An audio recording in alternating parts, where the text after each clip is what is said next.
What if the secret to a tranquil night's sleep isn't a pill, but a philosophy? For 3 hours, we'll explore timeless Stoic principles, gently guiding your mind away from the day's worries and towards a deep, restorative calm. Prepare to discover a new path to inner peace and profound rest. Let's start with first. Control the controllable. Imagine how much of our lives is consumed by the uncontrollable. What others think of us, how the world shifts, what luck chooses to give or take away. We cling to outcomes we cannot dictate, and in doing so, we chain ourselves to a kind of invisible suffering. The truth is brutal yet liberating. Almost everything is outside our control. But hidden within that truth lies a doorway to peace. The secret is simple, though not easy. Control the controllable and let go of the rest. Every morning you wake up, life places before you a choice. You can pour your energy into the things you can shape. Your attitude, your decisions, the way you treat people, the way you face challenges. Or you can lose yourself trying to bend the entire universe to your will. One road leaves you anxious, restless, bitter at the world for not obeying you. The other road, though harder at first, gives you freedom. Not freedom from difficulty, but freedom from the unnecessary weight of trying to command storms that will rage regardless of your desire. Think about the weather. You cannot control whether the sky brings rain, thunder, or sun. Yet many let a storm outside become a storm inside, as if their mood must follow the sky. But what if peace meant accepting the storm as it is, and instead controlling how you walk through it? Do you panic, curse, and blame the heavens? Or do you adjust your pace, grab an umbrella, and continue forward? The storm outside remains unchanged. But the storm inside, that is always yours to calm. History shows us this lesson repeatedly. The Stoic philosopher Epictetus was born a slave, stripped of freedom in every outer sense. Yet he declared, "You may chain my body, but not my will." His insight was timeless. No one controls your mind unless you hand them the keys. And later, we see examples like Viktor Frankl, who endured Nazi concentration camps, watching his family die, stripped of everything but breath. He wrote that the last of human freedoms is the power to choose one's attitude in any given circumstance.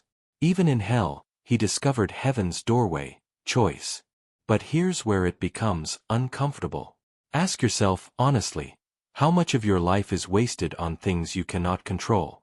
You worry about people liking you, about what strangers whisper when you walk away, about the future's uncertainty, about mistakes already written in the past. These are shadows. You cannot reach them, cannot grab them, cannot mold them, and yet you pour your energy into them until nothing is left for the present moment. And in doing so, you trade peace for a battle that can never be won. Now imagine a different approach. Someone insults you. You cannot control their tongue, their bitterness, their inner battles. But you can control your response. Do you mirror their darkness and become what they are, or do you step above, knowing their words belong to them, not to you? In that moment, you reclaim power by refusing to fight wars that are not yours. Or take another example, your dreams. You cannot control every opportunity that appears or vanishes, but you can control your preparation, your persistence, the skill you refine each day.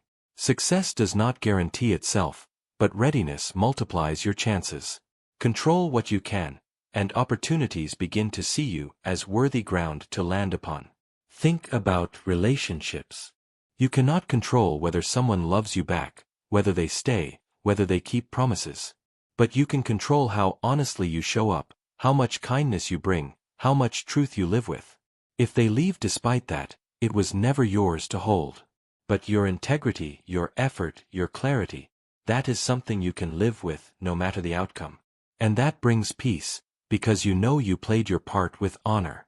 Many people confuse control with dominance, as if peace comes from forcing everything to obey their plan. But reality is more fluid, more untamed. Control is not about gripping harder. It is about knowing what to grip and what to release. Imagine holding a rope tied to a wild horse.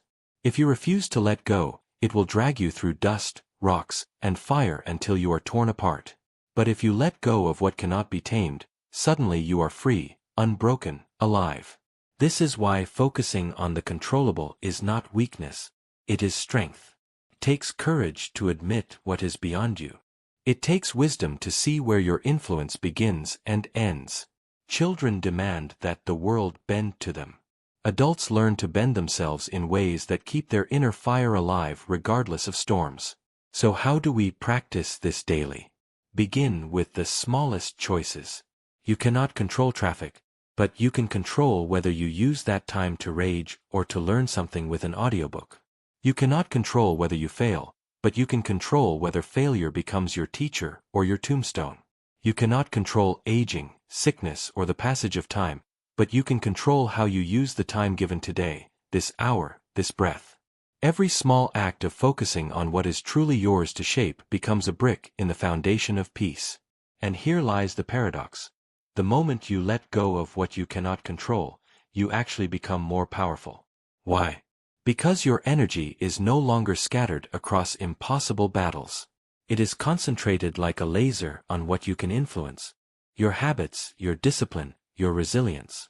Slowly, the world begins to feel lighter, not because it changed, but because you changed your grip on it. Remember this.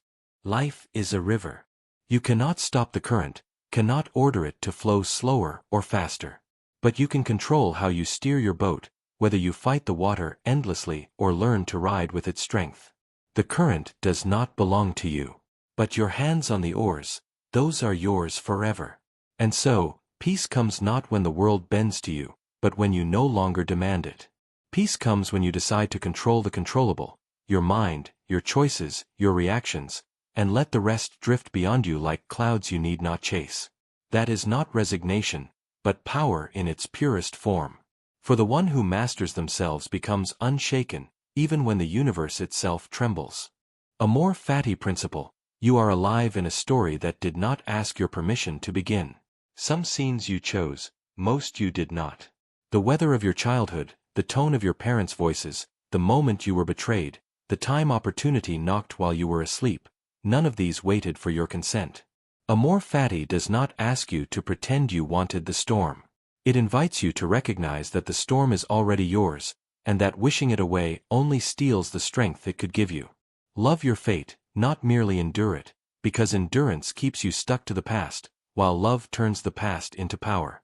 Listen closely. Endurance says, I can tolerate this. Amor Fati says, I will use this. Endurance grits its teeth. Amor Fati opens its hands. To endure is to wear the weight like a punishment. To love your fate is to turn that same weight into training, into deliberate resistance that sculpts who you are becoming. This is not naive positivity. It is the hardest kind of realism, not choosing your circumstances, but choosing your stance so fiercely that circumstances become raw material.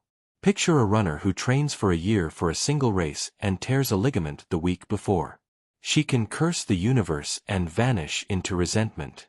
Or she can treat the injury as the path itself. While she heals, she studies breath, form, and patience. She becomes the teammate who mentors new runners because the track stopped being about her alone. When her foot finally hits the ground again, she is not the same person who got injured, she is stronger in places no stopwatch can measure. That is Amor Fati. Picture an entrepreneur who launches a product and fails publicly. Investors pull back, friends go quiet. In the silence he begins a nightly ritual. 3 lines, what failed, what truth the failure revealed, and what that truth makes possible tomorrow. The feature nobody used exposes a need no one solved. The complaint emails become design briefs. The humiliation he wanted to delete becomes a research archive. Amor Fati is not denial, it is alchemy. Picture you, stuck in traffic behind a river of brake lights, late for a meeting that mattered. Your jaw tightens. You can feed the frustration until it burns the rest of the day, or treat the standstill as mandatory stillness. Call the person you've been avoiding. Rehearse the opening sentence. Delete the fluff. Decide on one honest ask. By the time you arrive, you are not a frantic apology, you are precise and calm. The traffic didn't stop you, it shaped you. Amor Fati is not fatalism. Fatalism says, it was meant to be, and I can do nothing. Amor Fati says, it is here, so I will do something. When the door you wanted is locked, you do not throw away the building. You map the hallway. You meet the custodian. You learn where the exits lead. You master the floor plan until locked doors become part of your navigation. Fate provides the layout. You provide the movement. There is a quiet cruelty in comparing the life you have with the life you think you should have had. That comparison is a thief. It steals the attention needed to transform what is real. When you love fate, you stop arguing with the present long enough to collaborate with it. You stop waiting for perfect conditions that never come. You work with weather, you work with noise, you work with interruptions, and those become your signature texture, the grain that makes your work impossible to counterfeit. Consider the student rejected from a dream program. Months of preparation reduced to a single word on a screen: declined. He gives himself one evening to grieve without pretending he isn't hurt. The next morning he writes a one-page reading list he would have followed if accepted, and he follows it anyway. He emails 3 professors with one precise question each. He joins a public study group, teaches what he learns for free, and records his progress. The institution said no. Learning said yes.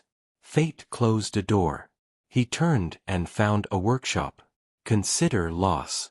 A relationship ends not with a conversation, but with an absence. Loving fate does not mean applauding what broke your heart. It means refusing to make your future a museum for the past. Keep one lesson, not the whole ruin. Notice the trait you ignored, the boundary you betrayed, the way you twisted yourself to fit. Let those insights upgrade your standards so thoroughly that your next yes is clean. Gratitude without denial. Clarity without bitterness. Forward without forgetting. There's a common objection: if I love my fate, won't I become passive? The opposite happens. When you befriend what is, your energy stops leaking into resistance and returns as initiative. You stop performing a second drama about the first drama. The energy saved is ferocious. You move faster, decide cleaner, and recover sooner, because you are not throwing punches at reality. You are sparring with it, learning its rhythm, landing your own. Try this today. Take the most inconvenient fact in your life right now: the debt, the delay, the diagnosis, the distance, and write a sentence that begins, "Because this is here, I will fill in the action. Because this debt is here, I will learn the skill of earning that cannot be taken from me. Because this delay is here, I will strengthen the small systems I always rushed past. Because this diagnosis is here, I will become an expert in my own body and an advocate for others." Do not wait to feel like it. Feelings will follow momentum. A subtle shift transforms everything. Switch from "why me" to "what for." One question sinks you. The other opens a workshop. What for does not minimize pain, it mobilizes it. Tools appear. Mentors appear. Even enemies teach your weak points with ruthless precision. You begin to love the exactness of life's feedback. The world stops feeling like a hostile judge and starts acting like a hard teacher who refuses to lie to you. You might be tempted to keep a separate ledger for tragedy, a category exempt from love. Amor Fati does not demand sentimentality. It demands honesty. Some events will never be good. But even with those, you can decide that your response will be worthy of the person you want to become. You can decide that your grief will enlarge your compassion rather than shrink your world. You can decide that the person you lost will not be turned into an excuse to stop living, but a reason to live more carefully, more generously, more awake. Think of the craftsman who uses the knot in the wood as the centerpiece of the table. The flaw becomes the focal point. The imperfection becomes the story. Amor Fati is that aesthetic applied to a human life. It is kintsugi for the soul, mending with gold so the fracture becomes a vein of brightness. If your life must carry scars, let them be luminous.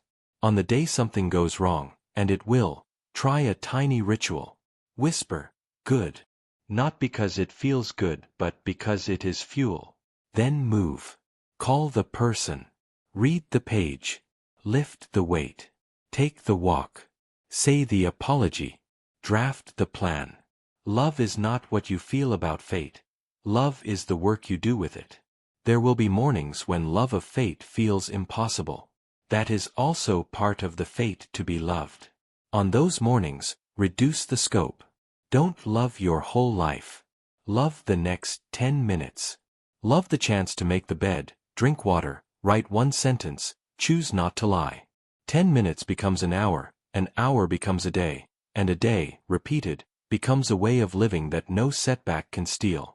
When the bigger picture is blurry, love the pixel. One day you will look back at a chapter you begged to escape and realize it was the chapter that gave you your voice. The rejection sharpened your craft. The illness rearranged your priorities. The failure taught you which friends love you without your mask. You will bless what you once cursed. And that blessing will not feel like pretending. It will feel like recognition. Fate did not always protect you, but it always presented you with a canvas. You learned to paint with whatever colors arrived. So here is the invitation. Stop negotiating with reality and step into partnership with it. Take the raw, unchosen fact of your life and marry it to chosen action. Turn setbacks into seminars, delays into development, losses into leadership, and mistakes into maps. Love your fate. Not because it is perfect, but because it is yours, and because when you love it, you finally become powerful enough to shape it. That is not surrender. That is sovereignty. Indifference to fortune.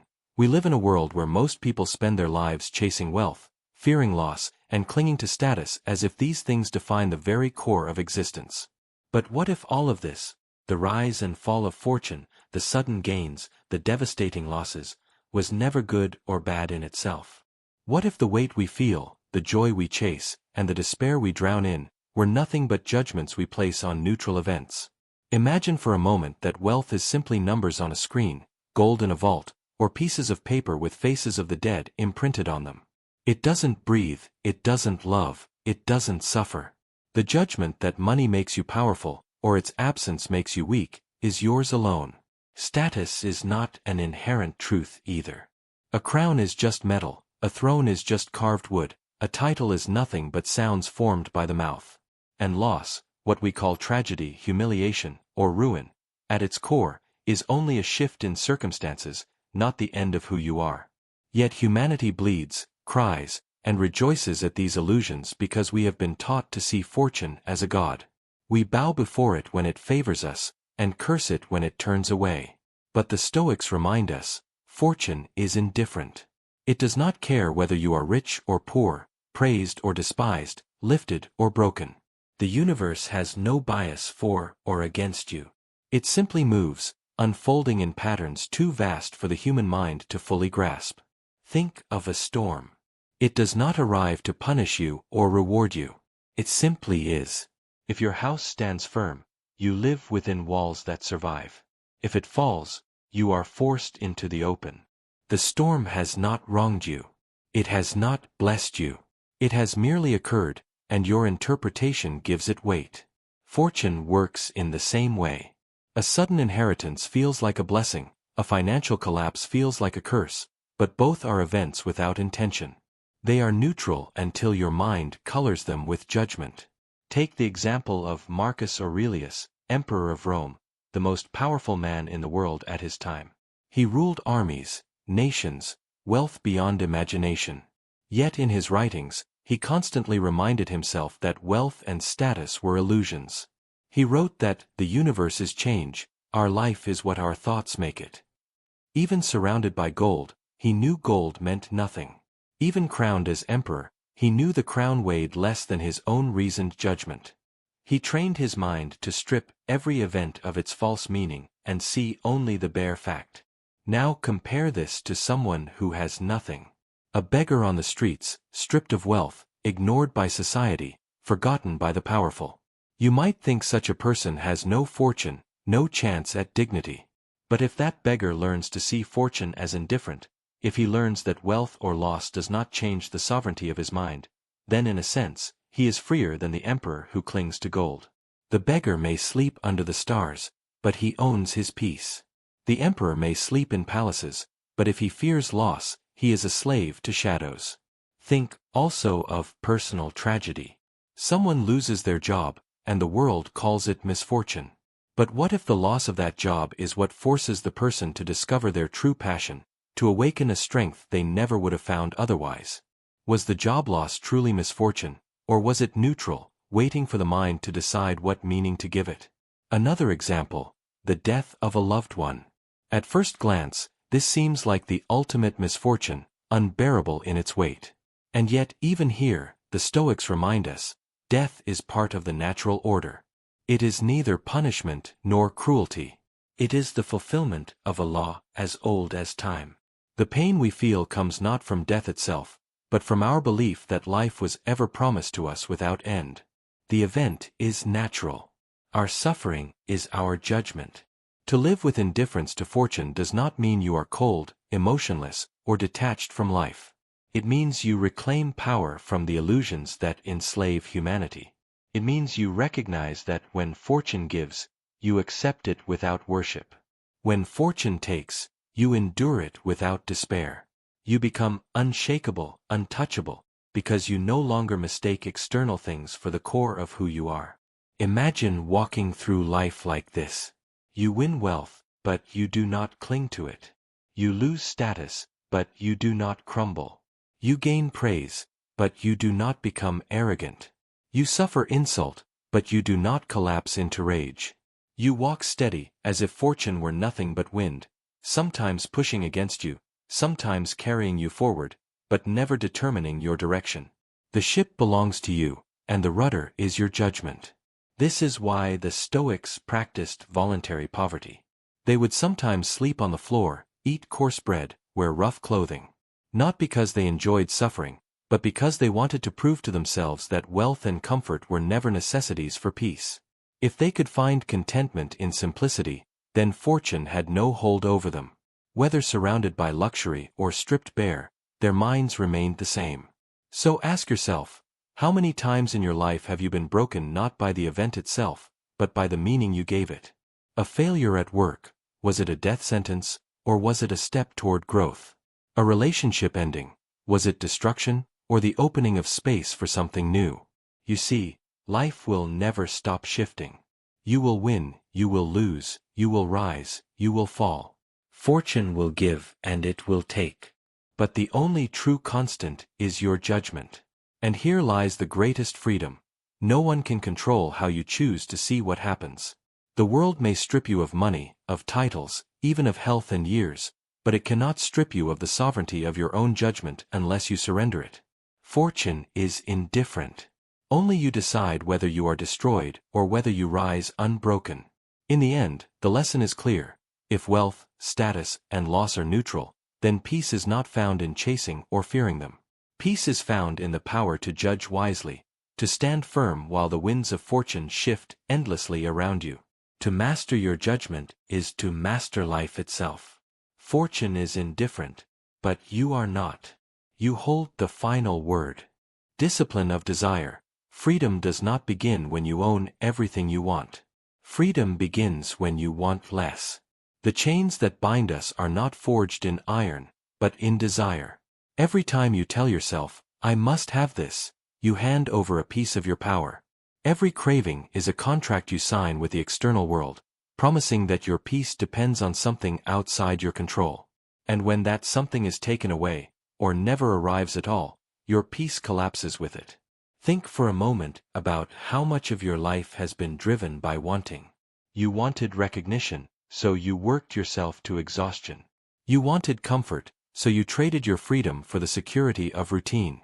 You wanted wealth, so you sacrificed years of your life chasing numbers on a screen. And yet, after gaining some of it, did you ever truly feel complete? Or did the hunger simply shift its target, moving from one object to another, leaving you restless again? This is the trap of desire. It never ends by itself. The moment you satisfy one, another rises like a new head of the same beast. The discipline of desire does not mean rejecting life or becoming numb to beauty. It means training yourself to master want, instead of being mastered by it. It means shrinking your needs until nothing external can enslave you. Imagine a person who owns little, but carries within himself a deep reservoir of calm.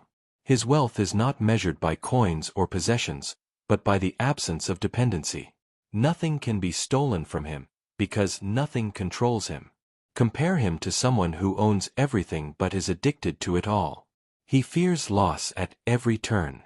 His mansion feels like a prison because every object whispers, "Without me, you are nothing." Which of the two is truly free? Let's take a simple example. A man loses his phone, and suddenly his mood collapses. He is anxious, impatient, even angry, as if his entire stability was hidden inside a piece of metal and glass. Another man loses the same object and shrugs, continuing his day as though nothing essential has been taken. One man was enslaved by his attachment, the other had practiced discipline over desire. The same event produced two very different outcomes, not because of the object, but because of the mind. Now think about love. Many confuse love with possession. They say, "I need you. Without you I am incomplete." But such love is not freedom, it is dependency, and dependency always carries fear. Fear of losing the other person. Fear of rejection. Fear of not being enough. True love is not born from need, but from fullness. It says, "Even if I lose you, I remain whole." To reach this point requires the discipline of desire, the strength to love without clinging, to give without demanding, to stand without leaning. This discipline is not learned in a day. It is forged in small acts, in daily battles against your own cravings. When you resist the impulse to buy what you don't need, you grow stronger. When you let go of an insult instead of desiring revenge, you sharpen your freedom. When you eat simply instead of feasting endlessly, you remind yourself that satisfaction is not in abundance, but in balance. With every act, you loosen the grip of external things on your inner state. History gives us countless examples. The Stoics, for instance, trained themselves by imagining loss before it happened. They would meditate on the possibility of losing wealth, health, or status, not to become miserable but to realize that their soul was not tied to those things. Epictetus, born a slave, taught that no one could chain the mind that has disciplined its desires. His body could be owned, beaten, or broken, but his peace remained his own. Meanwhile, emperors with unimaginable wealth lived restless, paranoid lives, terrified of losing what they had. Freedom, then, is not in possession but in perspective. Even in today's world, surrounded by endless consumerism, the principle holds. Advertisements constantly whisper, "You need this to be happy. You are incomplete until you buy this." But every purchase, every indulgence, only feeds the hunger. The discipline of desire is the rebellion against this illusion. It is looking at the glittering promises and saying, "I do not need you to be whole." That act is more revolutionary than any protest, more powerful than any fortune, because it breaks the invisible chain society tries to wrap around your mind. Ask yourself, how many hours of your life have been sold to satisfy wants that no longer even matter to you? How many sacrifices have you made for objects that now sit forgotten in corners of your home? The past cannot be reclaimed, but the future can be protected. By desiring less, you protect your time, your peace, and your freedom. Some might fear that shrinking desire means shrinking life, but the opposite is true. When you are no longer obsessed with chasing, you finally have the space to live. You can appreciate what is already present. You can taste food more deeply when you are not thinking of the next feast. You can enjoy a conversation without needing it to feed your ego. You can walk through the world lighter, unchained, able to bend without breaking. This is not a smaller life, it is a greater one. Think of a flame. When it burns wildly, it consumes everything and destroys itself. But when disciplined, the same flame gives warmth, light, and life. Desire works the same way. When wild, it enslaves. When disciplined, it becomes energy, focus, and clarity. Discipline of desire does not kill passion, it purifies it. It transforms blind craving into purposeful drive, restless hunger into lasting peace. At the end of life, no one escapes death. Status, possessions, and recognition all vanish. What remains is whether you lived free or in chains. To live free is to desire so little that the world cannot bribe you, cannot blackmail you, cannot terrify you. Nothing external owns you. You are whole with or without it. This is the highest form of strength, and it is available to anyone willing to discipline desire.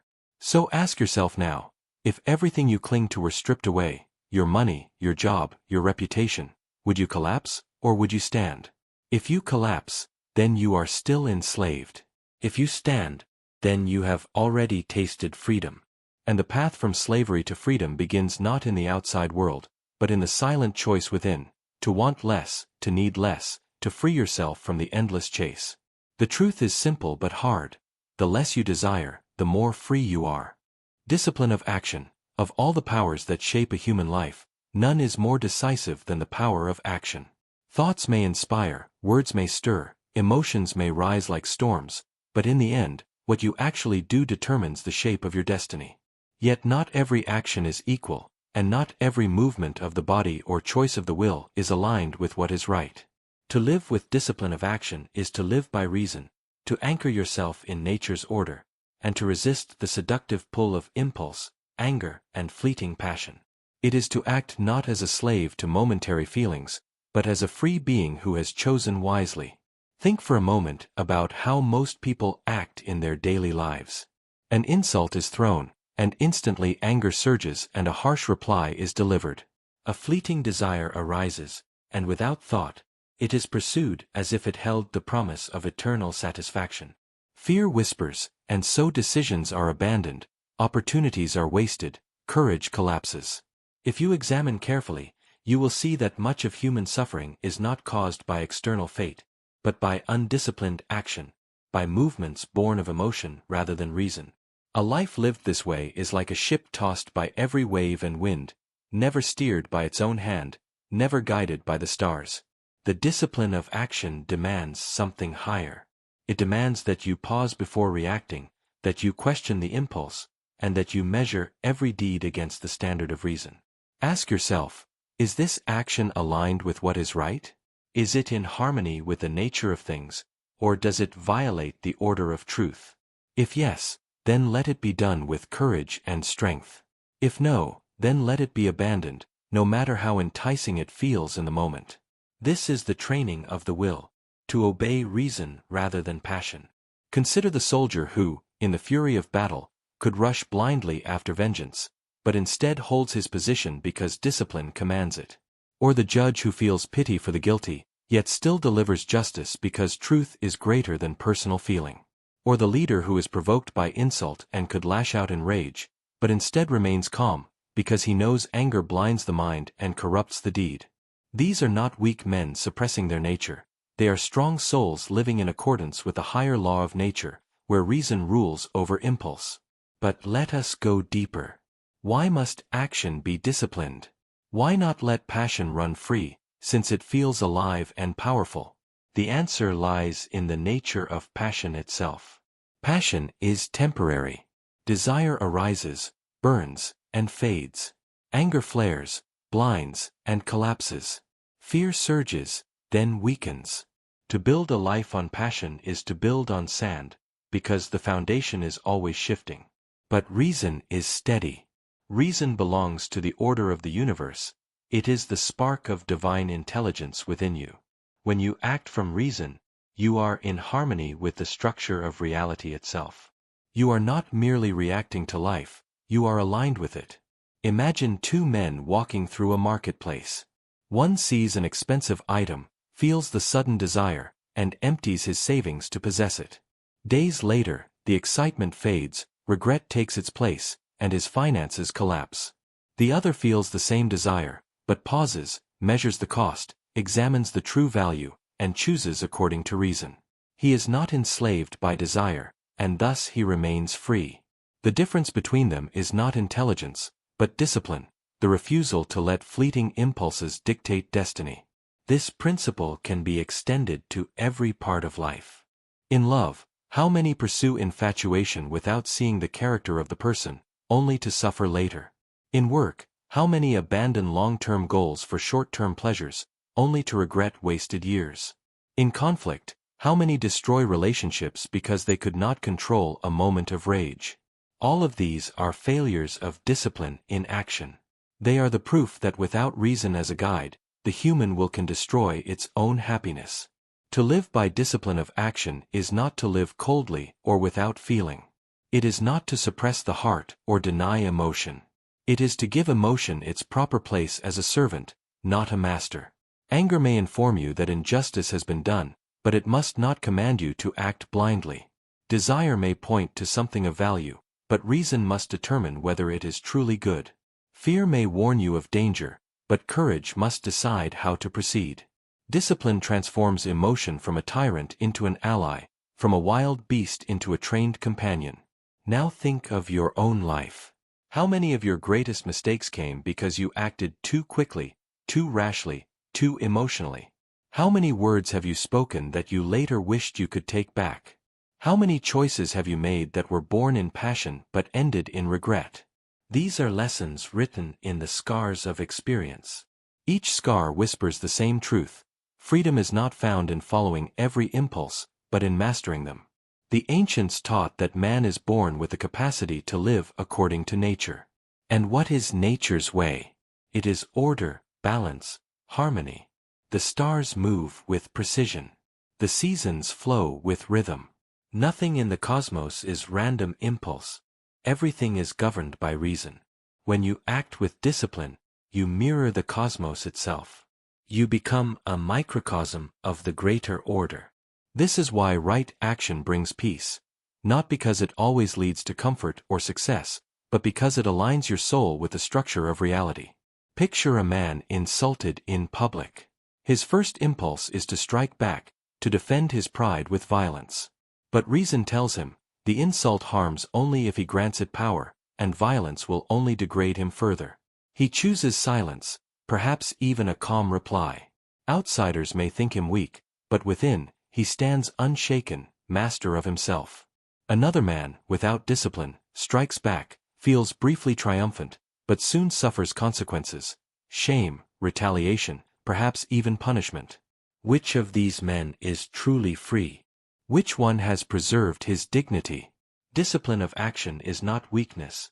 It is strength so great it does not need to prove itself. We live in a world that praises speed, reaction, instant gratification. But true greatness belongs not to those who act fastest, but to those who act rightly. The disciplined man may take longer to decide, but when he moves, his steps are firm, his choices enduring. He does not apologize for decisions made in haste, because he makes none. He does not live with regrets carved by impulse, because he governs himself. So let this be your practice. Pause before action. Ask yourself, not, what do I feel? But, what is right? Not, what do I want now? But, what will serve truth and order in the long run? Not, how do I silence this discomfort? But, how do I act in a way that leaves me unashamed before my own conscience? Every time you do this, you train the will, and every time you train the will, you take one step closer to freedom. For the highest freedom is not the ability to do whatever you want. That is slavery to desire. The highest freedom is the power to do what reason commands, even against the strongest pull of passion. It is to stand calm when others rage, to remain steady when others waver, to act with justice when others act with selfishness. It is to live as a rational being, not as a puppet of passing emotion. And this is the discipline of action. To live by it is difficult, but to live without it is ruin. If you master this, you master yourself. And if you master yourself, no external force can enslave you, for your actions will always be your own, guided by reason, aligned with nature, unshaken by impulse, and uncorrupted by passion. This is the way of strength, the way of freedom, the way of the wise. View from above, close your eyes for a moment, and imagine rising. At first, you see the room you sit in, the walls, the furniture, the ordinary details of your daily life. Then you rise higher, seeing the street, the neighborhood, the city that seems so big when you walk through it. Rise higher still, until the city shrinks to a map of lights, rivers, and roads. Keep going upward, until you see the entire country beneath you, a shape on a vast sphere. Soon, the earth itself appears as a floating orb in darkness, blue and fragile, wrapped in the thin breath of its atmosphere. From that height, all of life's struggles, the arguments, the bills, the endless rushing, become so small, almost invisible. This is the view from above, and it is a doorway to peace. The ancients practiced this perspective not as a fantasy but as a discipline. The Stoics believed that by seeing yourself as a tiny part of the cosmos, you shrink the power of anxiety, fear, and anger. Imagine worrying about being embarrassed at work, and then stepping back far enough to see yourself as one human among billions, on a planet circling a star among trillions of stars. Suddenly, that small sting of humiliation seems lighter, less eternal, just a passing shadow in a vast theater. This is not to deny your pain, but to place it where it belongs, in proportion. Think of how easily we magnify problems.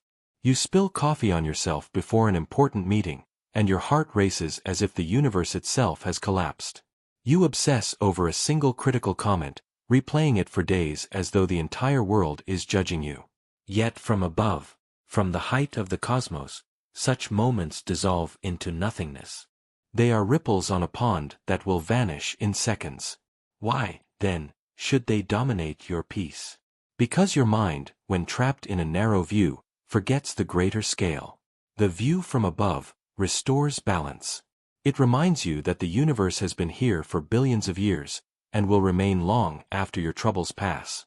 It shows you that empires rise and fall, civilizations flourish and vanish, and still the stars burn on, indifferent to our triumphs or failures. Does that make your life meaningless? No. It makes it precious.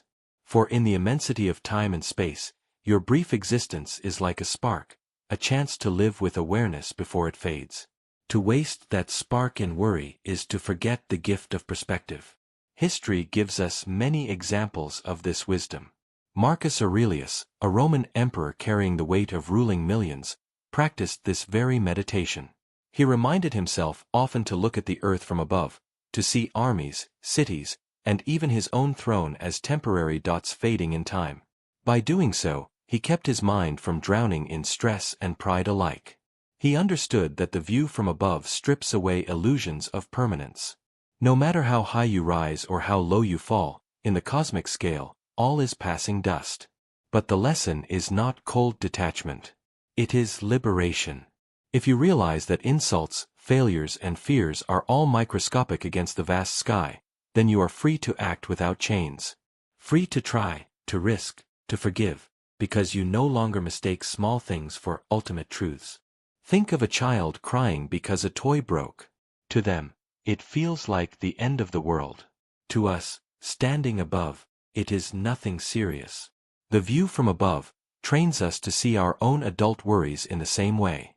What feels like disaster today will barely be remembered tomorrow. This perspective also births compassion. From above, you see that everyone else is also small, also fragile, also fighting their hidden battles within the brief window of existence. The stranger who cut you off in traffic, the coworker who lashed out in anger, the person who broke your heart, all of them are temporary beings, like you, trying to navigate a world they barely understand. From the sky, the differences that divide us, status, wealth, nationality, even fame, vanish. You see only humans, tiny and fleeting, sharing the same fragile home. And think of how freeing this is when facing fear. Anxiety feeds on exaggeration, on making the future seem enormous and unbearable.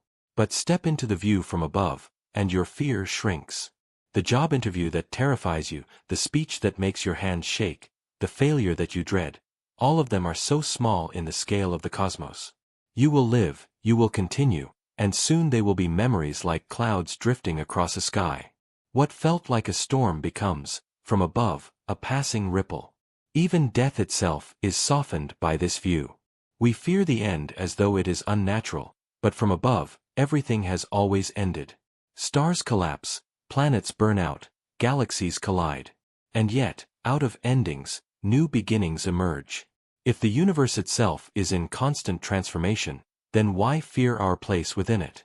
To see life as small is not to make it worthless. It is to make it sacred, a fragile flame lit for only a moment in the dark, to be lived with full presence, not wasted in endless worry. So how can you practice this? The next time you feel consumed by stress, close your eyes and imagine lifting above your body, above your city, above the earth itself. Watch your problem shrink with every mile you rise, until it disappears into silence. Breathe into that silence, and remember that in the grand design, you are here only briefly. Ask yourself, is this worry worth the weight I am giving it? Most often, the answer is no. And so, the view from above is not escapism. It is a return to reality, the real reality of our smallness and the vastness around us. It is a reminder that peace is always one perspective away. When you feel overwhelmed, step into the cosmic balcony, look down at life's tiny stage, and smile. For the universe is immense, and you are a passing traveler. And in that truth lies freedom, calmness, and the ability to live this brief life with lightness. Rational judgment first. You are not disturbed by events. You are disturbed by the way you choose to see them. Every insult, every loss, every delay, every sudden change, it is not the thing itself that unravels you. It is the story you attach to it. The Stoics understood this with surgical clarity. The world throws sparks, but whether they become fire depends on the fuel inside your own mind. Rational judgment is the shield that keeps you steady, the discipline that reminds you again and again. Events are neutral, but your judgment paints them as good or bad, blessing or curse, gift or wound. Think of it this way. Rain falls. It soaks the earth, it wets your clothes, it cancels a picnic. The rain is not cruel. The rain does not conspire against your plans. The rain simply falls. One person curses it as an inconvenience. Another thanks it for feeding the soil. Another shrugs and uses the moment to rest. Same event. Different interpretations. Which one ruins you? Which one steadies you? The rain has no power over your peace. Only your judgment does. When someone insults you, their words are just sound carried by air. But your interpretation decides whether those sounds become daggers or nothing at all. If you believe the words define you, you bleed. If you see them as ignorance escaping someone else's mouth, you laugh.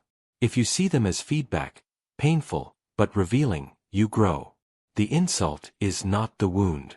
The story you tell yourself about it is the wound. And you are free to rewrite that story at any moment. Rational judgment does not mean pretending everything is good. It means seeing everything clearly, stripped of the exaggeration of emotion. A job loss is not the end of your life. It is the end of one chapter, and the invitation to begin another.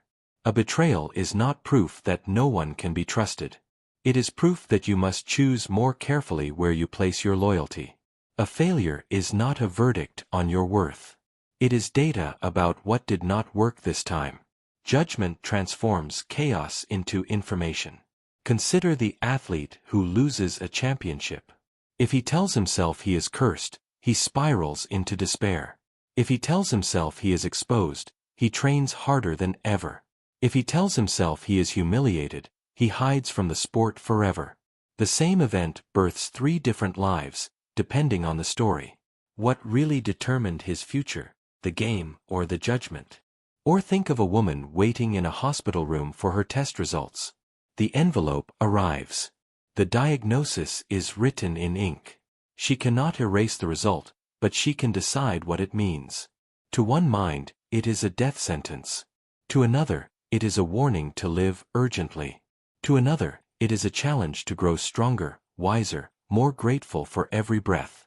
Rational judgment is not cold detachment. It is the power to decide how you will live with what is. The human mind has a dangerous habit. It magnifies.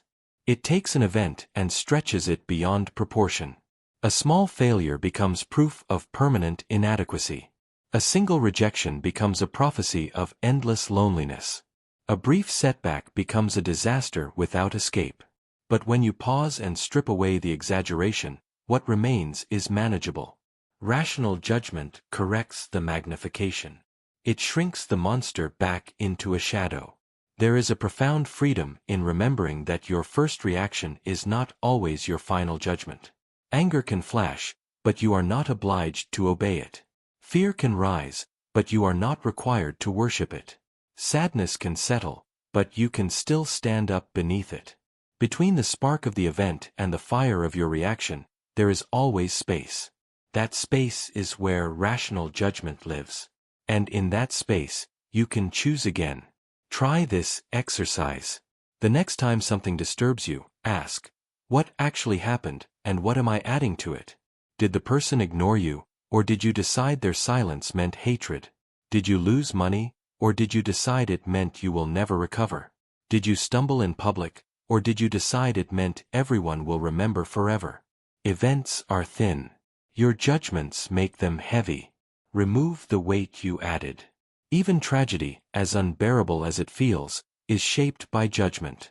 Grief is natural and necessary. But despair, the belief that life is meaningless because of loss, that is judgment. The same grief can sharpen one person into deeper compassion and sink another into bitterness. The event is the same. The interpretations diverge. Rational judgment is not about denying grief, it is about deciding what grief will make of you. History is filled with examples. Epictetus was born a slave. He was beaten, mocked, and chained. But he refused to let those events define him. He judged them as training for endurance, as reminders of what is truly his to control. His thoughts, his will, his response. And from chains, he rose to become one of the clearest teachers of freedom the world has known. The chains were real, but his judgment transformed them into tools. Think about your own life. How many times did you suffer twice, once from the event itself, and once from the story you told about it? You lost the job, and then you told yourself you were worthless. You were rejected, and then you told yourself you were unlovable. You failed once in action, and then 1,000 times in imagination. Rational judgment frees you from this second suffering. The event may sting, but the meaning is yours to craft. So here is the challenge. Train your mind like a craftsman. Each event arrives raw. Before you declare it good or bad, strip away the noise. Look at it plainly. Say to yourself, this is what happened. Nothing more.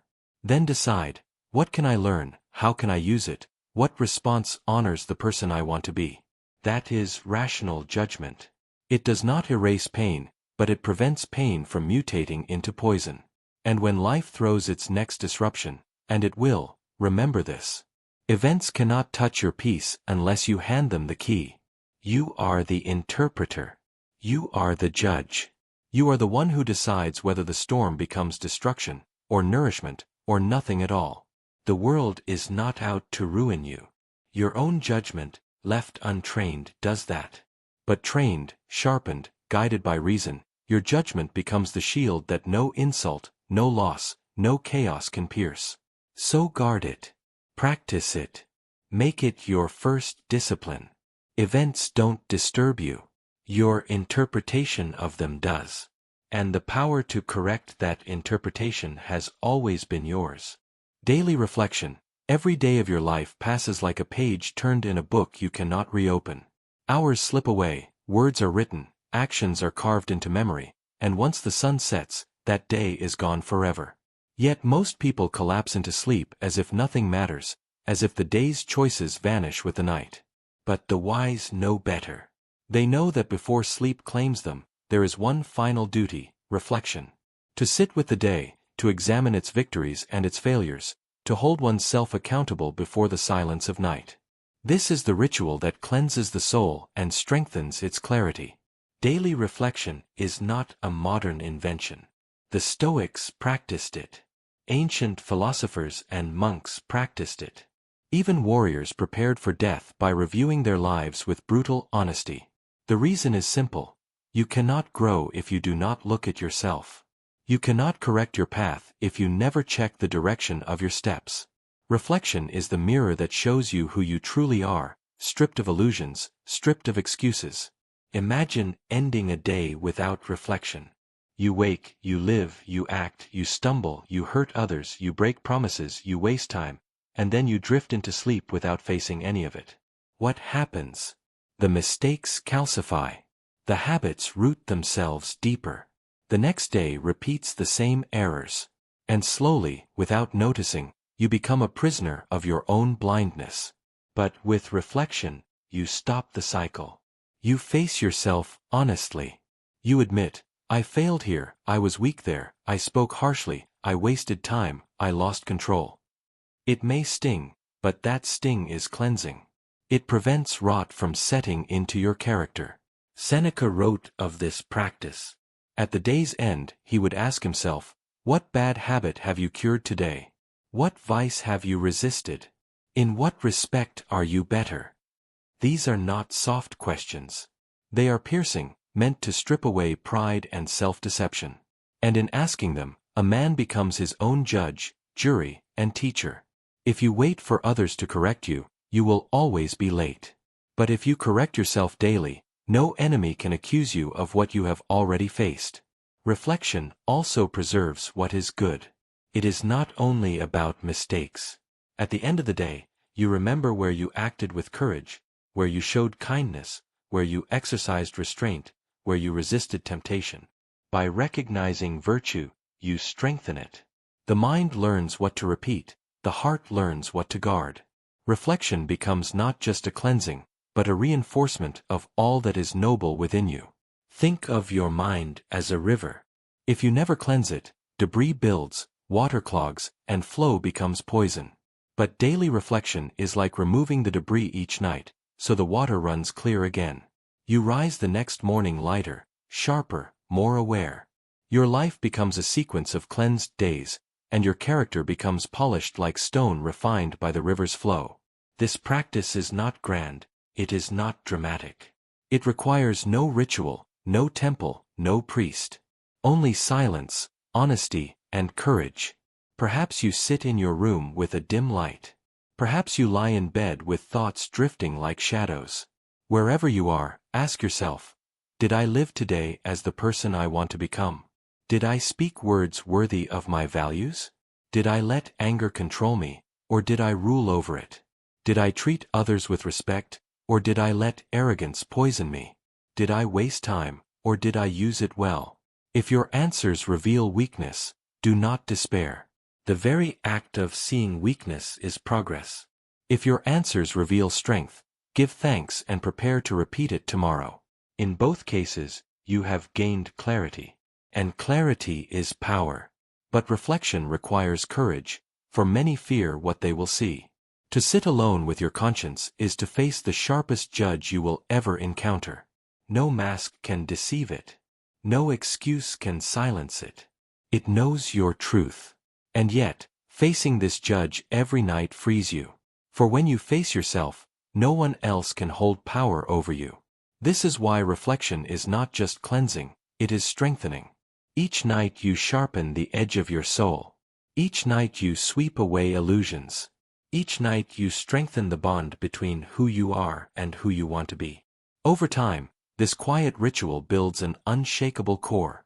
Others may see only the surface of your life, but you know the battles fought in silence, the victories and the defeats counted not in wealth or fame, but in integrity. Consider how different your life would be if every single day you ended with this practice. Imagine 10 years of nights where you refused to let a mistake sleep in your heart unexamined. Imagine decades of preserving your virtues by naming them every evening. Your life would not drift, it would sharpen. You would not become blind, you would become luminous. Daily reflection is the meeting between you and yourself. It is a conversation where lies cannot survive, where excuses dissolve, where clarity is born. And in that clarity, the soul finds peace. The day is closed with honesty, and tomorrow begins with strength. So when night falls, do not surrender to sleep without this ritual. Do not let your soul carry the weight of unexamined mistakes or unrecognized virtues. Sit with yourself, speak the truth, cleanse the day. For self-examination at day's end does not merely review your life, it transforms it, one evening at a time. Endure with courage. Adversity is not the enemy. It is not a curse, not misfortune, not the universe conspiring against you. Adversity is training. It is the weight the world places on your shoulders to make you stronger, the storm that sharpens your will, the fire that forges your steel. Just as raw metal cannot become a sword without the hammer and the flames, a human being cannot become unbreakable without hardship. You may resist it, you may curse it, you may wish for easier days. But the truth is that without adversity, you would never discover the depth of your own strength. Think of the strongest people you know. Are they strong because life handed them comfort? Or because life tested them, stripped them, forced them to endure? We admire warriors, not because they lived without scars, but because they carried scars with pride. We admire those who stood firm in storms, not those who never faced the rain. Adversity is not what makes you weak. It is what reveals whether you are weak or strong. When you suffer a setback, when betrayal wounds you, when loss strikes you down, you have two choices: to break or to be forged. The first choice leads to bitterness, despair, and surrender. The second choice leads to transformation, to resilience, to courage that cannot be faked. Steel is not born soft, it is hardened by fire. And so are you. Take an example from history. Marcus Aurelius, Emperor of Rome, was plagued with wars, plague, and betrayal within his own household. He could have cursed his fate, seen himself as unlucky, complained that life was unfair. Instead, he wrote to himself, "The impediment to action advances action. What stands in the way becomes the way." To him, obstacles were not walls but training grounds. Every adversity was a teacher, showing him the path to wisdom and strength. His reign became one of endurance, not because he was spared from hardship, but because he was shaped by it. Now think of your own life. Maybe you've faced heartbreak that shattered your sense of trust. Maybe you've lost a job, a dream, or someone you loved deeply. In that moment, it felt like the end. But if you look back now, you may see something else. It was also a beginning. You learned patience or discipline, or the simple fact that you could survive more than you thought. That is the silent gift of adversity. It never feels like a gift when it arrives, but it always leaves behind something valuable if you endure it with courage. Courage does not mean the absence of fear. It means acting even while afraid. It means looking at pain directly and refusing to let it dictate your choices. Courage is not loud. It is often quiet, steady, like a flame that refuses to be extinguished no matter how much wind surrounds it. When you cultivate this courage, adversity loses its power to enslave you. You stop seeing yourself as a victim and start seeing yourself as a warrior in training. Imagine two people faced with the same storm. One curses the sky, collapses in self-pity, and waits for someone else to rescue him.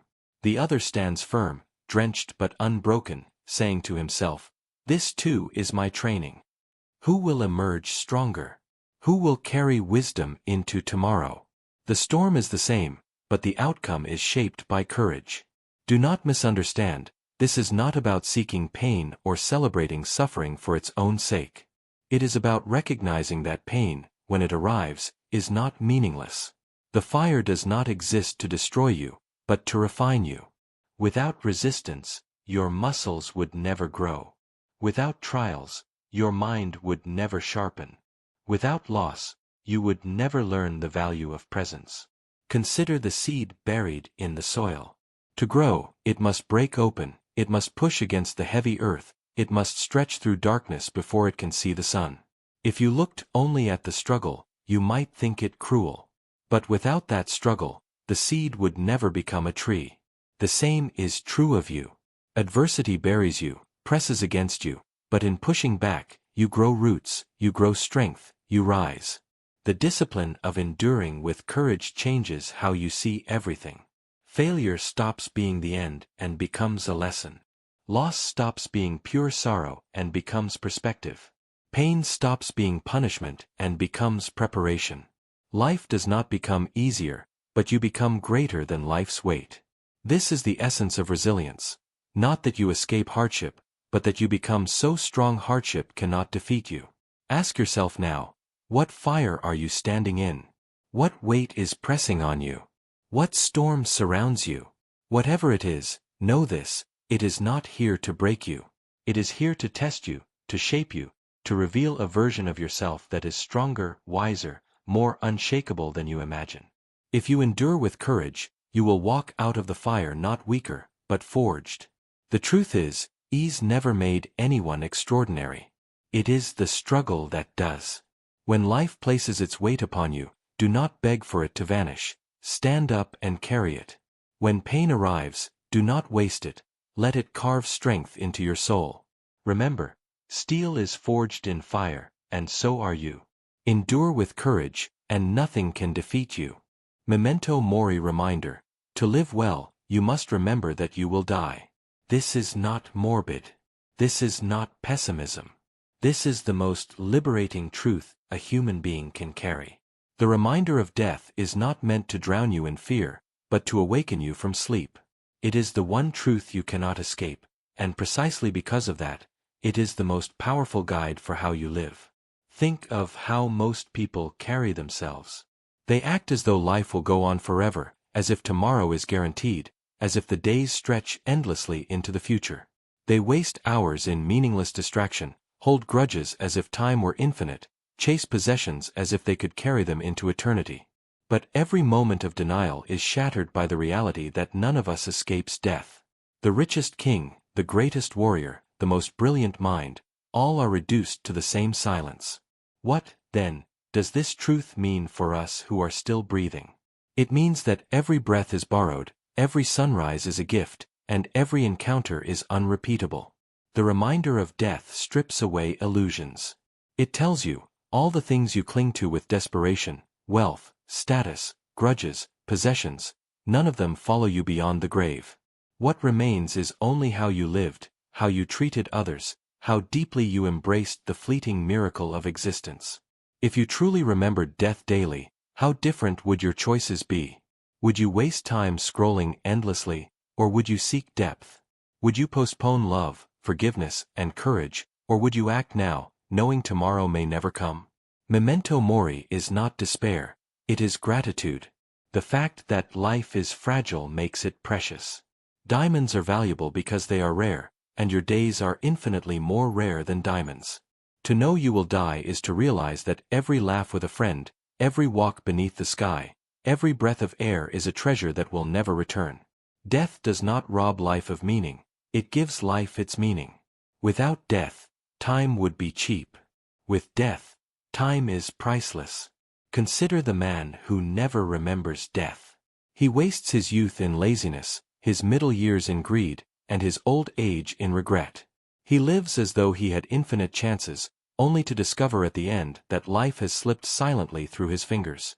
Now consider the one who remembers death daily. He wakes with gratitude, knowing this day may be his last. He loves deeply, forgives quickly, and lives with urgency. Not the frantic urgency of fear, but the calm urgency of one who knows the clock is ticking. He lives fully because he knows nothing is guaranteed. The fear of death shrinks you. The remembrance of death expands you.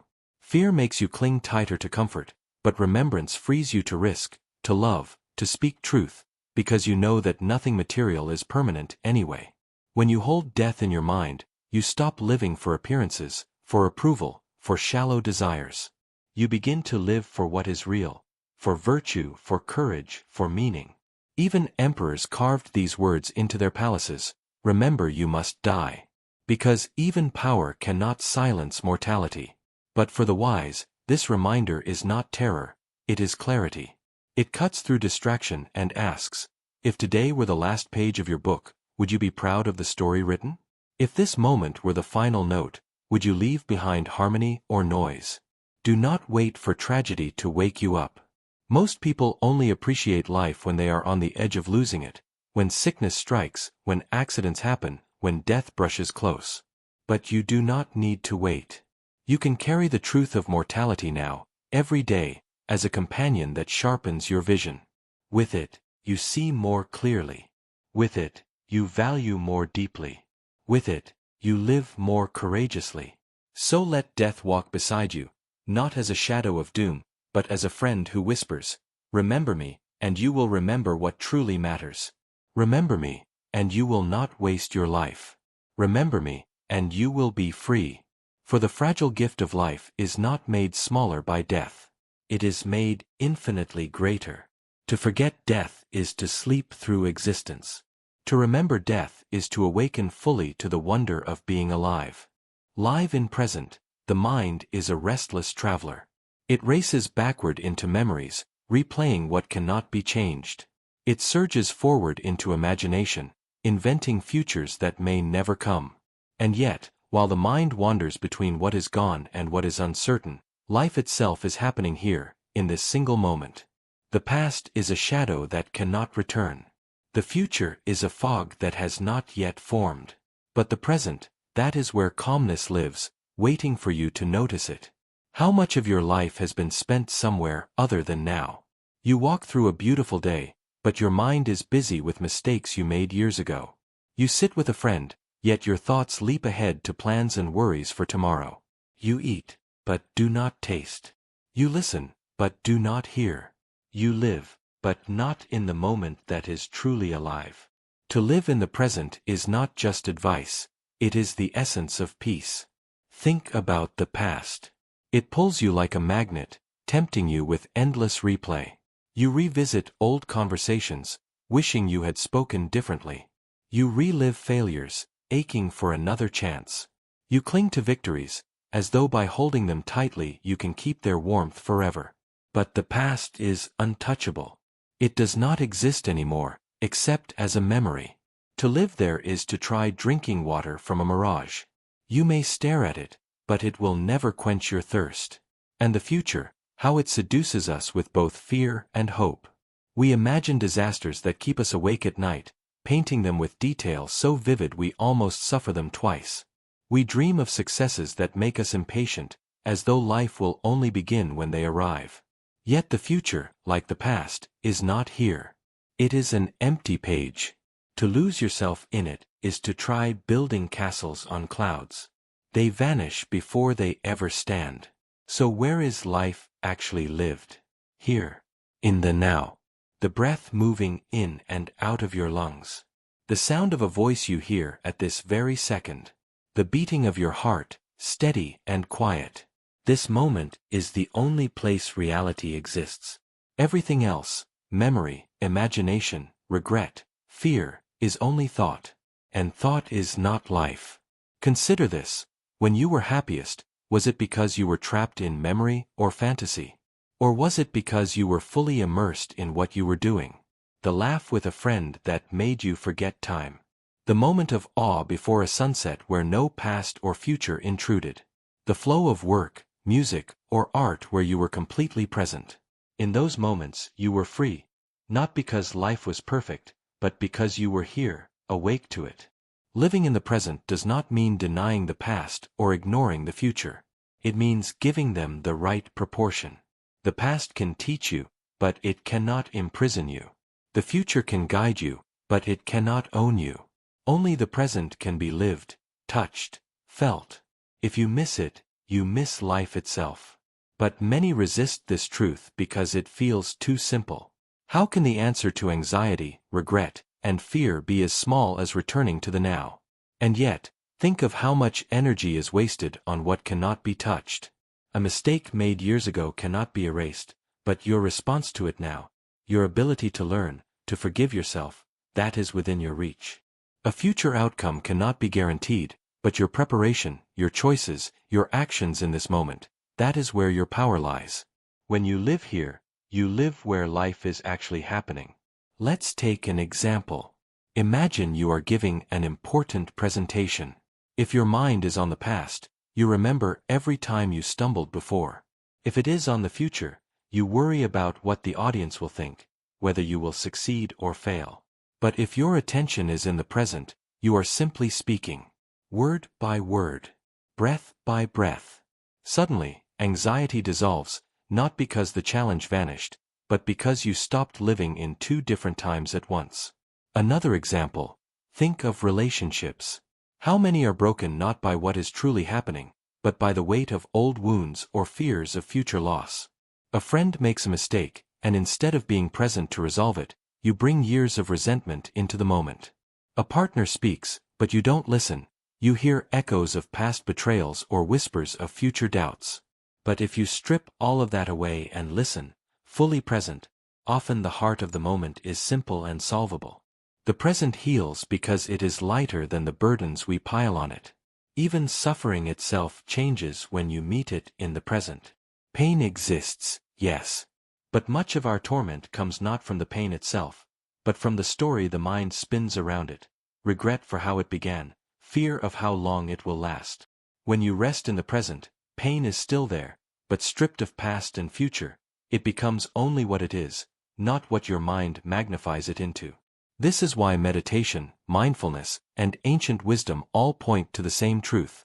Now is the doorway. Breathe, and you are here. Feel your body, and you are here. Look around you, and you are here. Every time your mind drifts away, you can gently return. It is not a one-time victory but a lifelong practice, like steering a boat back to the river's center again and again. And here lies the paradox. The more fully you live in the present, the richer your past becomes, because it is filled with moments you were truly awake for. The stronger your future becomes, because it is built from choices made with clarity, not distraction. By abandoning the illusion of control over time, you actually live more deeply in it. So the next time regret pulls you back, or fear pushes you forward, stop. Take a breath. Ask yourself, where am I right now? Look at your hands, feel your breath, listen to the world. This moment is enough. In fact, it is all there ever truly is. The past is gone, the future is uncertain, but calmness rests in complete attention to now. And to live here, fully awake, is not only peace, it is life itself. Role acceptance. You did not choose the role you were born into. The family you entered, the time in history that caught you, the body you walk in, the talents given and withheld. You did not audition for this part. Life cast you without asking. Some inherit privilege, others poverty. Some carry strength, others illness. Some are born in peace, others in war. Yet here is the truth the Stoics faced with unflinching clarity. Dignity is not in choosing your role, but in how you play it. Role acceptance is not surrender. It is mastery of the only stage that was ever yours. Imagine an actor handed a script they did not write. They may not like their lines. They may wish they had been given the hero instead of the servant, the victor instead of the casualty. But if they sulk, if they stumble, if they refuse the role, the play collapses. If instead they rise, study, and perform their role with full devotion, even the smallest part glows with brilliance. The Stoic says, life is that stage. Your dignity lies not in rewriting the script, but in delivering your role so honestly that it adds weight to the whole drama of existence. Think of Marcus Aurelius.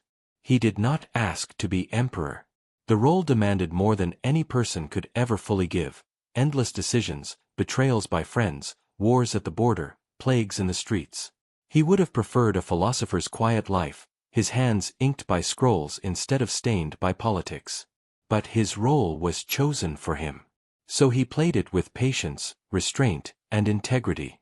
He wrote to himself each night, reminding himself, I did not choose to be emperor, but I can choose to be just.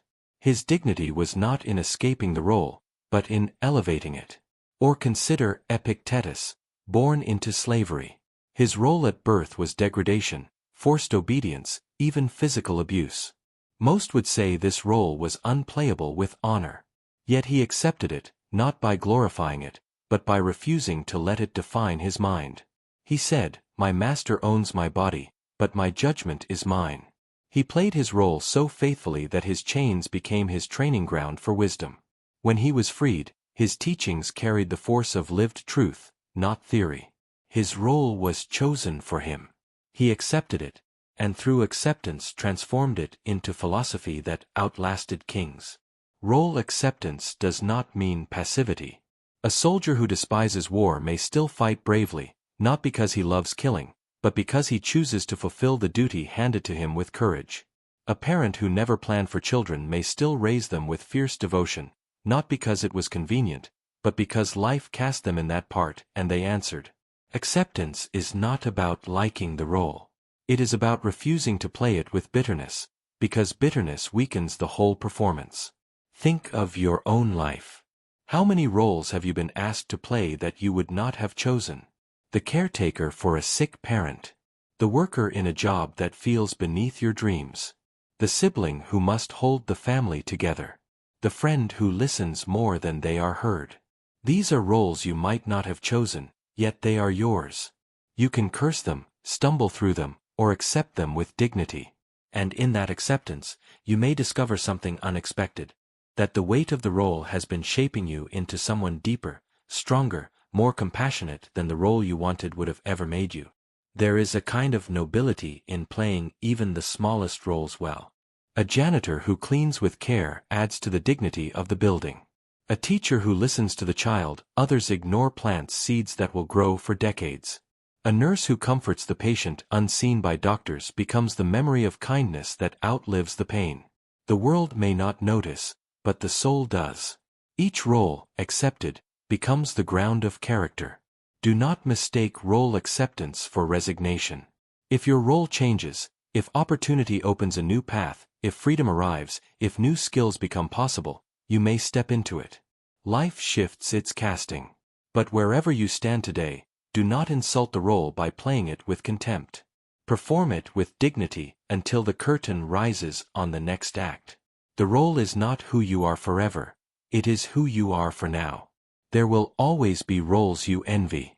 Someone else is the celebrated artist, the leader, the lover, the visionary. But envy blinds you to the role in your hands. Play it so well that even if no audience applauds, you know you brought truth to the stage. Shakespeare wrote that all the world's a stage. The Stoics sharpened it. The script is not yours, but the performance always is. When life hands you hardship, play the resilient one.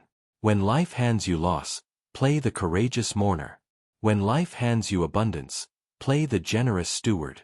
When life hands you obscurity, play the faithful worker. And when life hands you authority, play the humble servant. Every role has a way of being played with dignity. Every role has a way of being twisted by arrogance, bitterness, or neglect. The difference is your choice. Remember this: the audience does not matter. Crowds may cheer, or they may stay silent. Fame may crown you, or no one may notice you at all. The applause of others is never the true measure. The true measure is whether you can look at yourself at the end of the day and say, I played my role with honesty. That alone is success. That alone is freedom. One day, the play ends. The curtain falls. The role is taken from you, as it is taken from everyone. On that day, all envy dissolves. The only question that remains is, did you play your role with dignity, or did you abandon it in complaint? If you did the first, then no matter how small your part seemed, you added to the greatness of the story. So accept the role. Not with resentment, not with envy, but with the dignity of an actor who understands that greatness is not in the script but in the performance. Play it as if it mattered, because it does. Every role matters. Every role leaves its mark on the stage of the world. Brotherhood of Humanity. Human beings live as though they are separate islands, each one cut off from the other, each one obsessed with protecting their own borders, their own pride, their own wealth. Yet this is the greatest illusion of all. You are not separate. You are not alone. You are part of a whole so vast and interconnected that to harm another is to tear into your own flesh. To hate another is to poison your own blood. To exploit another is to cut into the very body you belong to. We are not rivals wandering through chaos. We are limbs of a single body, threads of a single fabric, sparks from a single fire.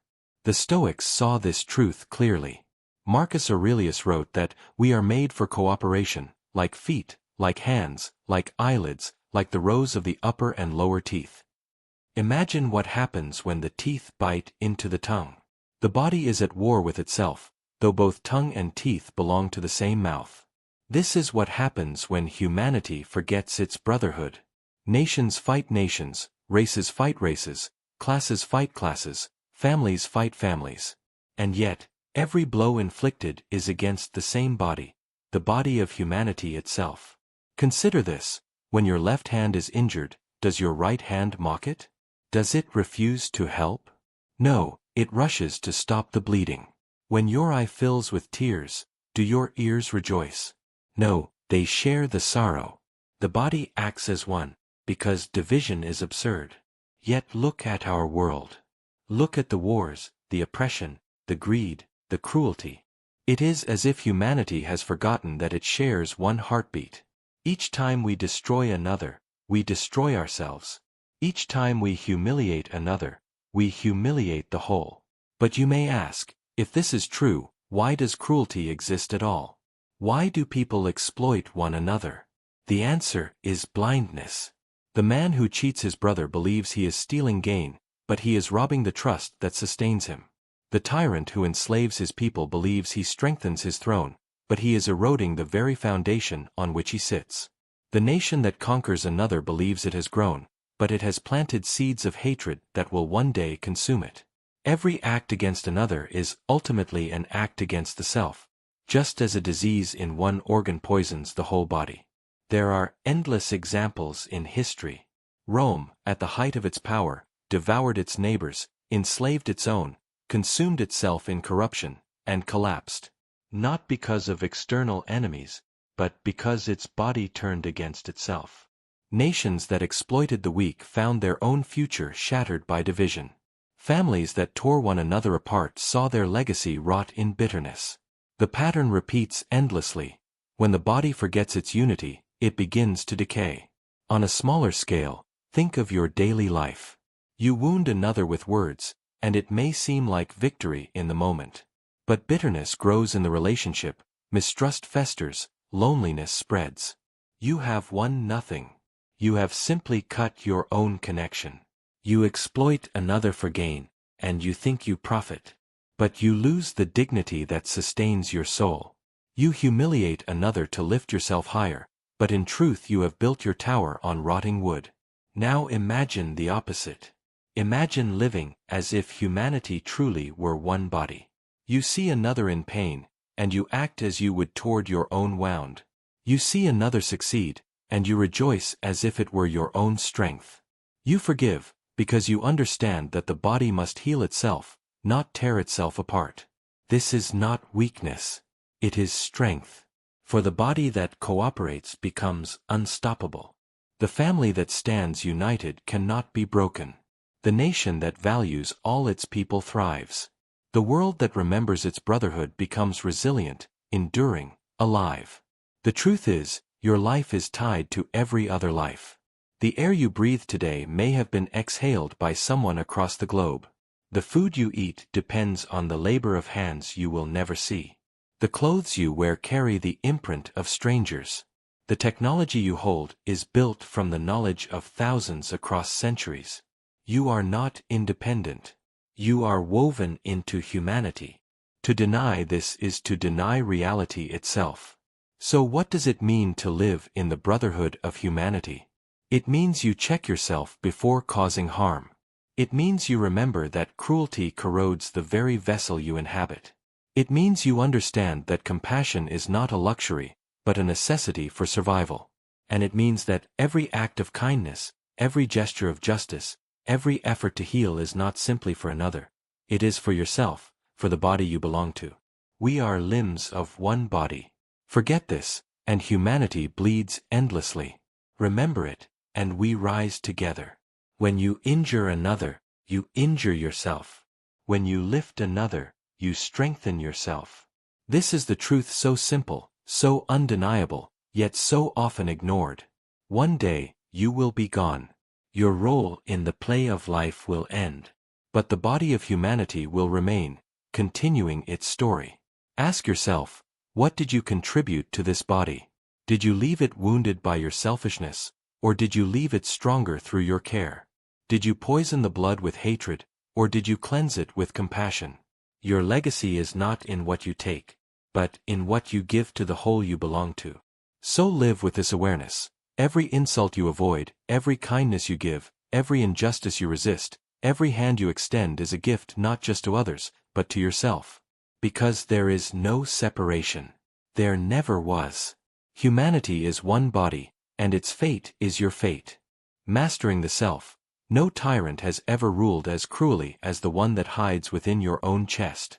No dictator, no king, No emperor has the power to enslave you more completely than your own uncontrolled desires, fears, and impulses. The battlefield of history is vast, but the greatest battlefield has always been the human soul. And the greatest empire is not the one that conquers lands, but the one that conquers itself. Self-rule is the truest empire. Look around at the world. You will see people chained not by iron, but by addiction. Some are enslaved to anger, unable to speak without venom. Some are slaves to pride, unable to bow even when wisdom demands it. Some are chained to their appetites, food, lust, status, wealth, chasing endlessly, never satisfied. They may appear free, walking through cities, holding power in their hands, but they are captives of their own inner tyrant. And what good is it to command armies or corporations if you cannot command your own thoughts? Think of the drunkard who cannot stop drinking. He may tell himself he is in control, but his body proves otherwise. Think of the person who explodes in rage at the smallest insult. At that moment, he is not a master. He is a servant of his own fury. Think of the one who must always buy the next thing, upgrade, consume, acquire. He is not rich. He is poor, because his desire is infinite. The uncontrolled soul is not free. It is a kingdom under constant rebellion, tearing itself apart. But imagine the opposite. Imagine someone who rules his own soul with steady discipline. Anger rises, but he contains it. Fear whispers, but he does not obey it. Desire tempts him, but he chooses with clarity, not impulse. This person is a king, even if he wears no crown. He has mastered the hardest subject of all, himself. This mastery cannot be stolen, cannot be bribed, cannot be shaken by fortune. When you master the self, you walk through life unchained. History shows us countless examples. Alexander the Great conquered half the known world, yet he could not master his own appetites, his temper, his excess. He died young, undone not by enemies, but by himself. Contrast him with the Stoic philosophers who owned almost nothing, but walked as free men. Epictetus, once a slave, was beaten and chained, yet said with calm certainty, "No man is free who is not master of himself." He had no throne, but he ruled an empire greater than Alexander's, the empire of his own soul. Consider how many modern empires collapse for the same reason. Brilliant minds fall to addiction. Powerful leaders fall to greed. Families shatter because pride and anger were left ungoverned. The lesson repeats across centuries. The one who cannot rule himself will never truly rule anything. But mastering the self is no easy victory. It is a daily war. Every morning, temptation waits. Every hour, anger looks for an opening. Every day, fear whispers its lies. To master the self requires discipline. Not once, but always. You train the mind as you train the body, through repetition, through practice, through endurance. You fail, you rise, you begin again. Slowly, you take back the throne inside your chest. Think of your own impulses. How often have you spoken words you regretted, simply because you did not pause? How often have you wasted hours chasing pleasure that left you empty? How often have you let fear stop you from doing what you knew was right? These are not small mistakes. Each time, the inner tyrant steals from you, steals your time, your dignity, your freedom. Without mastery of the self, life becomes a kingdom constantly raided, plundered, and weakened. But when you begin to rule yourself, everything changes. The same insults that once pierced you now pass like wind. The same cravings that once enslaved you become mere whispers you choose to ignore. The same fears that once paralyzed you become challenges you face with calm courage. This is the power of sovereignty over the self. It does not mean erasing emotion, but governing it, guiding it, using it with wisdom instead of being used by it. Freedom is not doing whatever you feel like. That is the illusion of freedom, and it always ends in slavery to desire. True freedom is the ability to say no to yourself, to restrain when necessary, to act with intention instead of impulse. Self-rule is not repression, it is liberation, the liberation from being tossed around like a ship with no captain. Imagine standing in the middle of chaos, People shouting, events collapsing, the world in turmoil, and yet inside, you are steady, calm, untouchable. This is what mastery of the self feels like. You are no longer the puppet of fortune, no longer enslaved to moods or cravings. You become unshakable, and in a world that constantly tries to control you, that is the highest form of power. So ask yourself, who rules you? Your anger, your desire, your fear, or you? Do you sit on the throne of your own soul, or have you abandoned it to impulses that come and go like invaders? Every day you answer this question, not with words, but with choices. Every time you restrain a destructive urge, you strengthen your rule. Every time you act with wisdom instead of impulse, you reclaim your crown. The greatest empire you will ever build is not outside of you, but within you. Lands and titles will fade. Wealth can be stolen. Power can be stripped. But mastery of the self endures beyond all fortune. It is the empire no tyrant can overthrow. So begin today. Take back your throne. Rule yourself, and you will discover the freedom no conqueror can grant and no adversity can steal. For no tyrant is greater than an uncontrolled soul, and no victory is greater than mastering the self. Flow with nature. There is a river flowing through existence, vast, ancient, and unyielding. It is the current of reality itself, the order of nature, the unfolding of events beyond your control. Most people spend their lives thrashing against this river, struggling, demanding that the current bend to their will. And yet, the more they resist, the more they suffer. To live well is not to dam the river or force it backward, but to flow with it. To recognize its power, to align your strokes with its rhythm, and to let it carry you smoothly toward the sea. Consider what happens when you resist reality. Something does not go your way, and anger arises. A dream collapses, and despair consumes you. Illness strikes, fate turns, people betray, fortunes shift, and you cry out, "Why me? Why now? Why this?" In that very question lies your exhaustion. You waste your strength fighting what is already true, as if your rage could rewrite the laws of existence. But no one wins against the river. The man who resists drowns in bitterness. The one who flows learns peace, even in storms. This does not mean passivity or weakness. Flowing with nature is not giving up, it is learning how to act in harmony with reality instead of in defiance of it. Think of the martial artist who does not resist the opponent's strength but redirects it, using its momentum as fuel. Think of the sailor who cannot command the wind but can adjust the sails. Wisdom is not the attempt to erase the uncontrollable, but to master the art of moving with it. History is filled with examples. Marcus Aurelius, Emperor of Rome, faced plague, betrayal, war, and the deaths of his own children. He could have cursed fate, but instead he wrote to himself, "Do not wish for things to happen as you want, but wish for them as they do, and your life will flow well." The Stoics were not dreamers of escape. They were realists who understood the futility of resisting what already is. They found freedom not by controlling the river, but by steering within it. Think also of nature itself. A tree does not resist the storm by standing rigid against every gust. It bends, and by bending, it survives. Water itself teaches this lesson. It yields, it adapts, it takes the shape of every container, and yet, over time, it wears down even the hardest rock. To flow with nature is to adopt this resilience. Gentle yet unbreakable, yielding yet unstoppable. Now reflect on your own life. How much of your suffering has come not from events themselves, but from your resistance to them? You did not fail because life shifted, you failed because you demanded it not shift. You did not break because someone left, you broke because you clung to the illusion that they would never leave.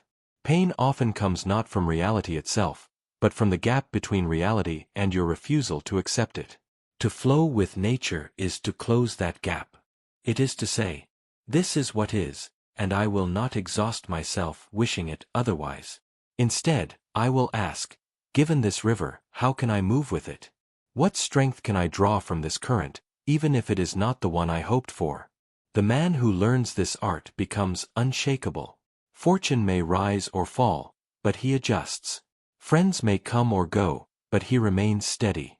Illness may strike, but he does not curse, it becomes part of his practice. Even death itself is not resisted, but embraced as the natural course of the river returning to the sea. This is not resignation. Resignation is despair dressed as acceptance. Flowing with nature is active harmony. It is the power to act wisely within the limits of reality. Imagine a swimmer caught in a riptide. The one who fights against it, thrashing toward shore, will quickly tire and drown. The one who understands nature's flow drifts with the current, conserving strength, and escapes when the tide weakens. Survival belongs not to the strongest, but to the one in harmony with the river. Ask yourself, are you exhausting your life resisting what cannot be resisted? Are you wasting energy on things already decided, instead of finding freedom in how you respond? Flowing with nature means waking up each day with the humility to accept what lies beyond your power, and the courage to act where your will matters. It means abandoning the arrogance of trying to rewrite reality, and embracing the wisdom of moving gracefully within it. The river of reality will not stop for you. It does not care for your demands or your timetable, but it will carry you, whether you fight or whether you trust.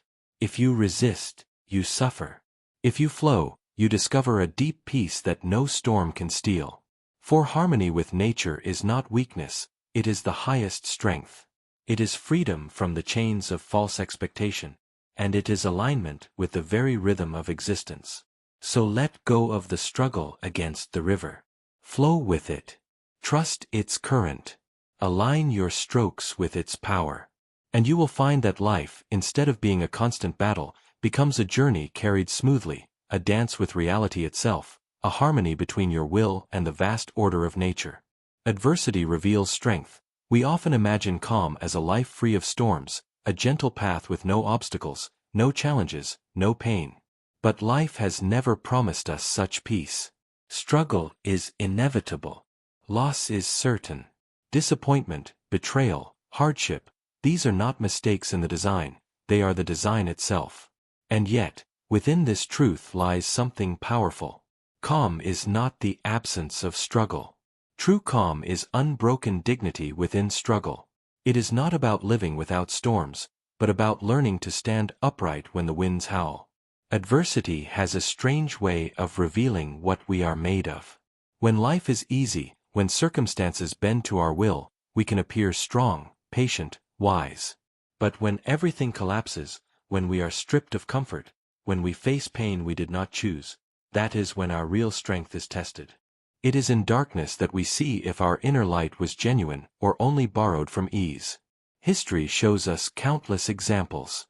Think of Nelson Mandela, imprisoned for 27 years, his body confined, his freedom stolen.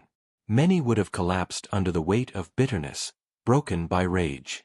Yet Mandela emerged not with hatred, but with dignity, forgiveness, and clarity of purpose. His strength was not revealed in moments of comfort, but in the years of adversity that could have destroyed him. Calm, for him, was not the absence of struggle, it was the unbroken dignity he chose to carry within it. Or consider Helen Keller, who lost her sight and hearing as a child. To most, such adversity would seem like a cage, a sentence to isolation.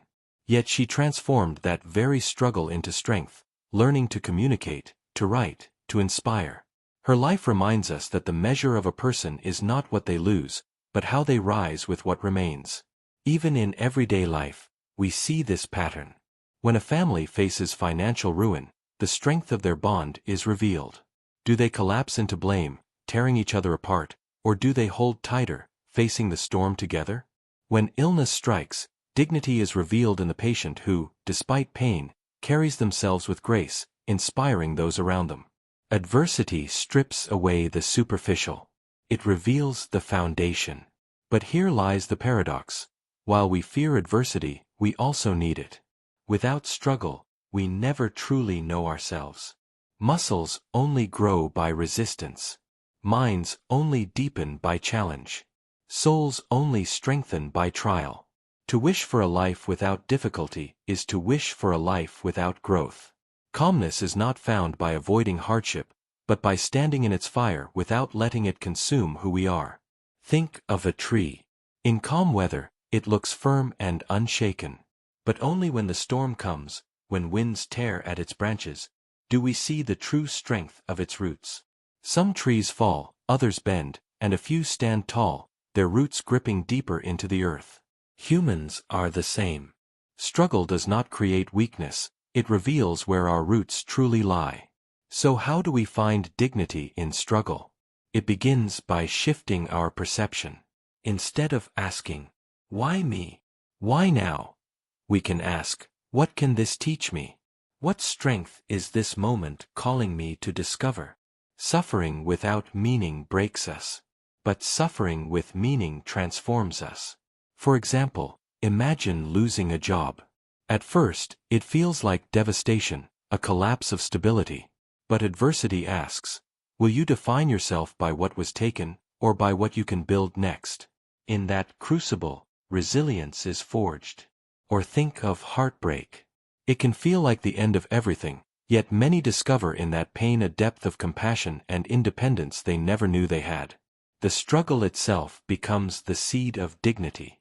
Adversity also reminds us of perspective. The Stoics often practiced imagining loss before it happened, not to make themselves gloomy, but to strengthen their ability to face reality. They believed that dignity lies not in avoiding hardship, but in meeting it with courage when it arrives. The storm will come. You cannot choose that. But you can choose whether to crumble, or to stand calm, your dignity unbroken. And here's the truth. People remember not how you lived in comfort, but how you carried yourself in hardship. Calmness in the face of adversity inspires because it is rare. The soldier who does not abandon his humanity in war. The leader who remains steady while others panic. The parent who reassures their children even while they themselves are afraid. These are the moments when dignity shines brightest. Yet, calm in adversity does not mean pretending you are unshaken. It does not mean you do not feel pain, fear, or loss. It means you allow those feelings, but you do not let them strip you of your principles, your kindness, your humanity. To cry, to stumble, to grieve, these are human. But to rise, to continue, to hold your dignity intact, that is strength revealed. So when you face your next trial, remember this: adversity is not your enemy. It is the mirror that shows you who you really are. Do not fear the struggle. Do not resent it. Let it reveal your strength. For calm is not found in the absence of storms, it is found in the unbroken dignity with which you stand through them. Wisdom above opinion. Crowds are loud, but wisdom is quiet. The noise of opinion surrounds you every day, applause when you conform, ridicule when you resist, silence when you are invisible. If you chase applause, you become its slave. If you run from criticism, you remain in chains.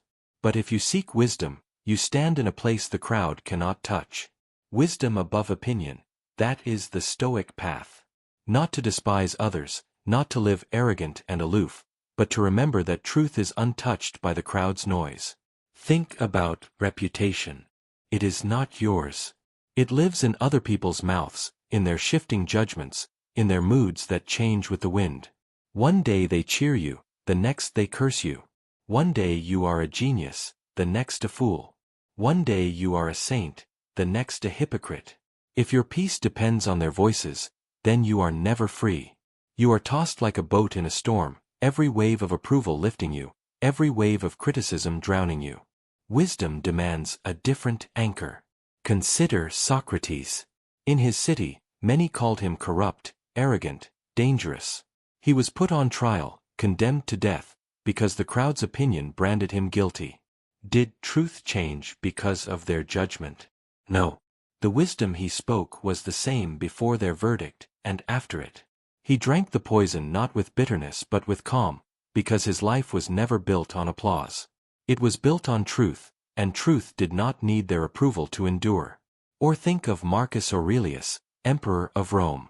Surrounded by flatterers, spies, and enemies, he wrote in his journals, "Do not waste what remains of your life in speculation about others. It will keep you from doing anything useful." He understood that the crowd's opinion could not add or subtract from his own duty. Even as the most powerful man on earth, he knew the applause of millions could not improve him, and their hatred could not diminish him. His only measure was whether his actions aligned with reason and justice. Now compare this to our world today. Opinion is louder than ever. Social media amplifies it 1,000-fold. Likes, shares, comments, each a tiny verdict on your worth. But remember, none of it touches reality. 1,000,000 likes do not make a lie into truth. 1,000,000 criticisms do not make truth into a lie. Wisdom sits above the storm of opinion like a mountain above clouds. The clouds shift endlessly. The mountain does not move. Picture an artist. If she paints to please the crowd, her canvas becomes shallow. She copies what others already admire. But if she paints to seek truth, to capture beauty, to wrestle with meaning, her work may be ignored today but endure for centuries. Van Gogh was mocked, dismissed, ignored while alive. Yet his work outlived the opinions of his time. Opinion is temporary. Wisdom is permanent. Think also of your own life. How many times have you betrayed yourself just to win applause? How many times have you silenced your own voice to avoid criticism? How many times have you let someone else's opinion steer your path? Each time, you gave away your freedom. Each time, you bowed to noise instead of listening to wisdom. You cannot control what people say about you. But you can control whether you let their voices command your soul. Wisdom above opinion does not mean arrogance. It does not mean closing your ears to all feedback. A wise person listens, but with discernment. They take what is useful, they discard what is shallow. They ask, does this criticism reveal truth? If yes, I will adjust. If no, I will ignore it.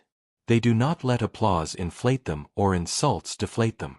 They remain steady, balanced, because their compass points to truth, not popularity. Imagine standing before a crowd that boos you. Your hands sweat, your heart races. But then you remember, this noise cannot change reality. If what you speak is true, it remains true even if no one believes it. If what you do is just, it remains just even if no one applauds. You breathe, you steady yourself, and you act according to reason. That is freedom. That is wisdom above opinion. Now flip the scene. Imagine the crowd applauds you wildly. They cheer your name, they chant your words, they raise you high. Do not be deceived. Their cheers cannot make you more virtuous. They cannot make you wiser than you are. They are only echoes bouncing off walls. If you mistake them for truth, you are lost. Let the applause pass through you like wind. Thank it if it comes, but do not build your house upon it. For the same crowd that cheers today will be bored tomorrow, hungry for the next spectacle. There is a question worth carrying with you. Do I want to look wise, or do I want to be wise? The first makes you a performer, forever dancing for approval. The second makes you a student of truth, humble before reality, indifferent to applause. Looking wise depends on others. Being wise depends on you. Choose the second. The Stoics remind us that death itself is the great silencer of opinion. When your life ends, no applause will matter. No insults will matter. No reputation will matter. Only truth will remain, whether you lived with integrity, whether you followed reason, whether you sought wisdom. The crowd's voices will fade. Your choices will not. So here is the discipline. When applause comes, do not chase it. When insults come, do not fear them. When silence comes, do not despair. Anchor yourself in wisdom. Let truth be your guide, not the crowd. Let reason be your applause, not the noise of others. Truth is untouched by the crowd's noise. And if you live by that, you will walk free, no matter how loud the world becomes. Restrain anger. Anger is a fire that begins in your own chest, yet you imagine it burns only others. You feel wronged, betrayed, insulted, and so you let the spark catch.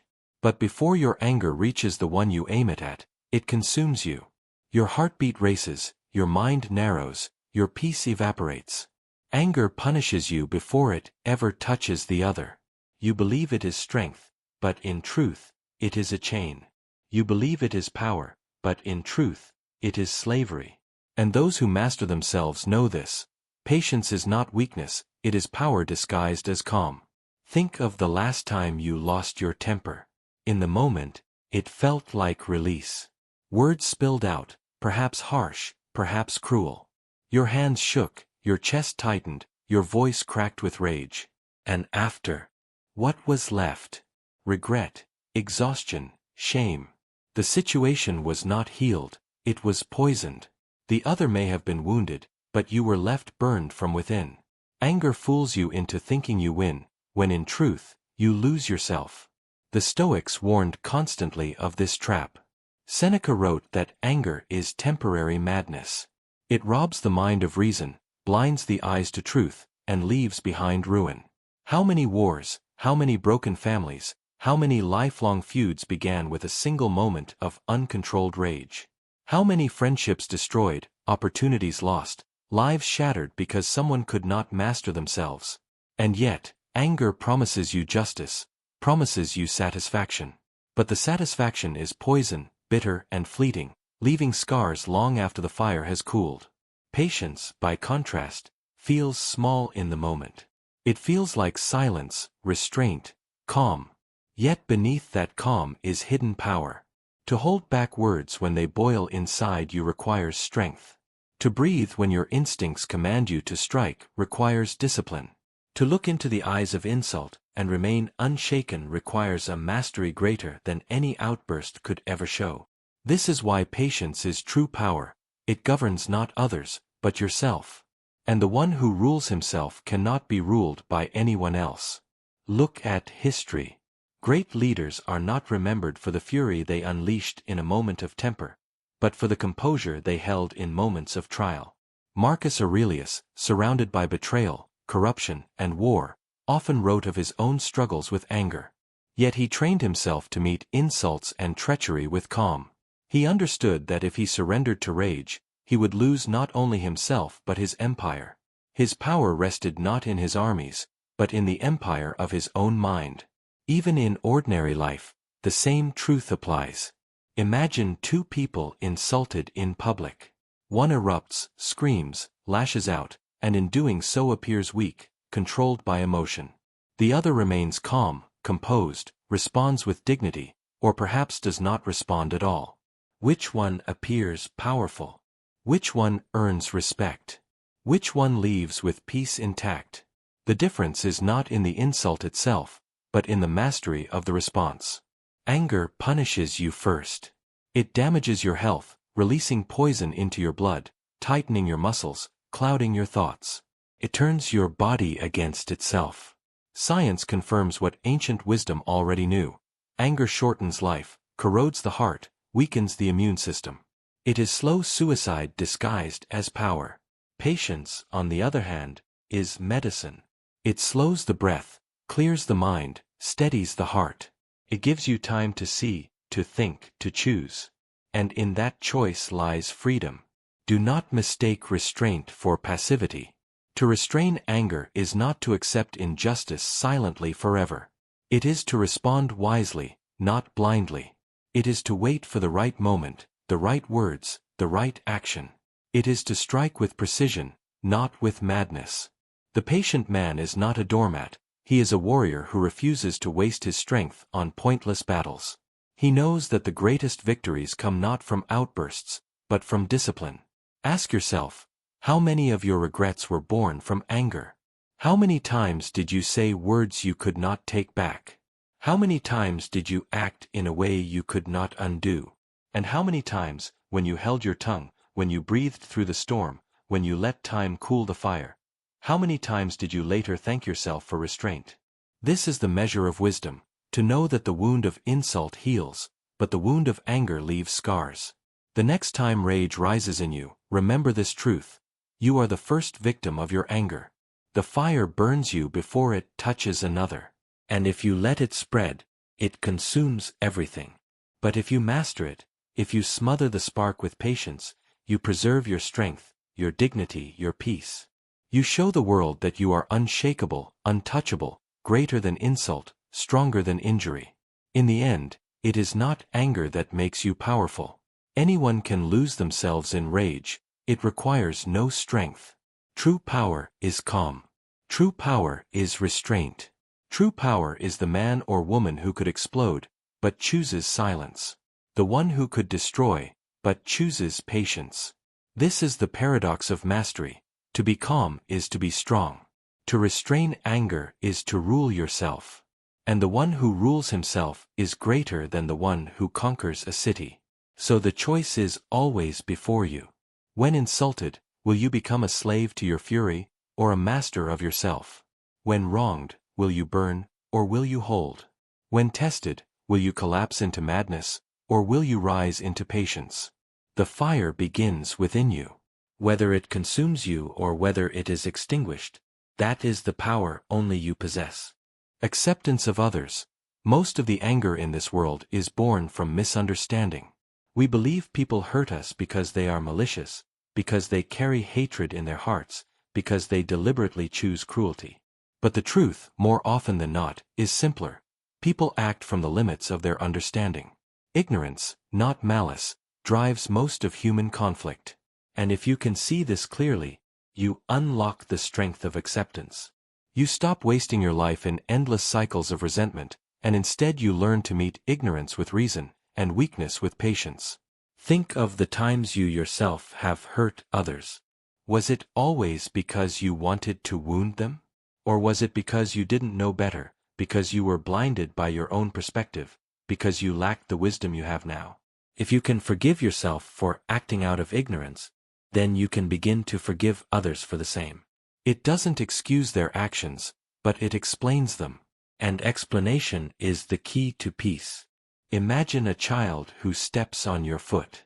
Do you get angry? Of course not. You know the child didn't understand, didn't have the awareness. You accept it, because you see the innocence behind the action. Now, imagine an adult insults you. Instantly your pride rises, your anger sharpens. But what if that adult is just another child in terms of understanding? What if their insult is not a deliberate weapon, but a symptom of their ignorance, their lack of growth? Would you still burn with rage, or would you see them as someone stumbling in the dark, unaware of the harm they cause? Acceptance does not mean passivity. It does not mean letting others trample over you. It means recognizing the root of behavior so that you can respond with clarity, not with blind retaliation.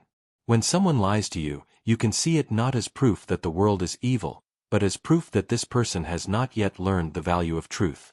When someone betrays you, you can see it not as proof that humanity is corrupt, but as proof that fear or selfishness controls them. This vision doesn't erase the pain, but it transforms the way you carry it. History offers endless examples. When Socrates was sentenced to death by his own city, he did not curse the jurors. He said they acted from ignorance, that they thought killing him would silence wisdom. His acceptance was not weakness, it was power. He refused to let their lack of understanding poison his soul. Jesus, nailed to the cross, said, "Forgive them, for they know not what they do."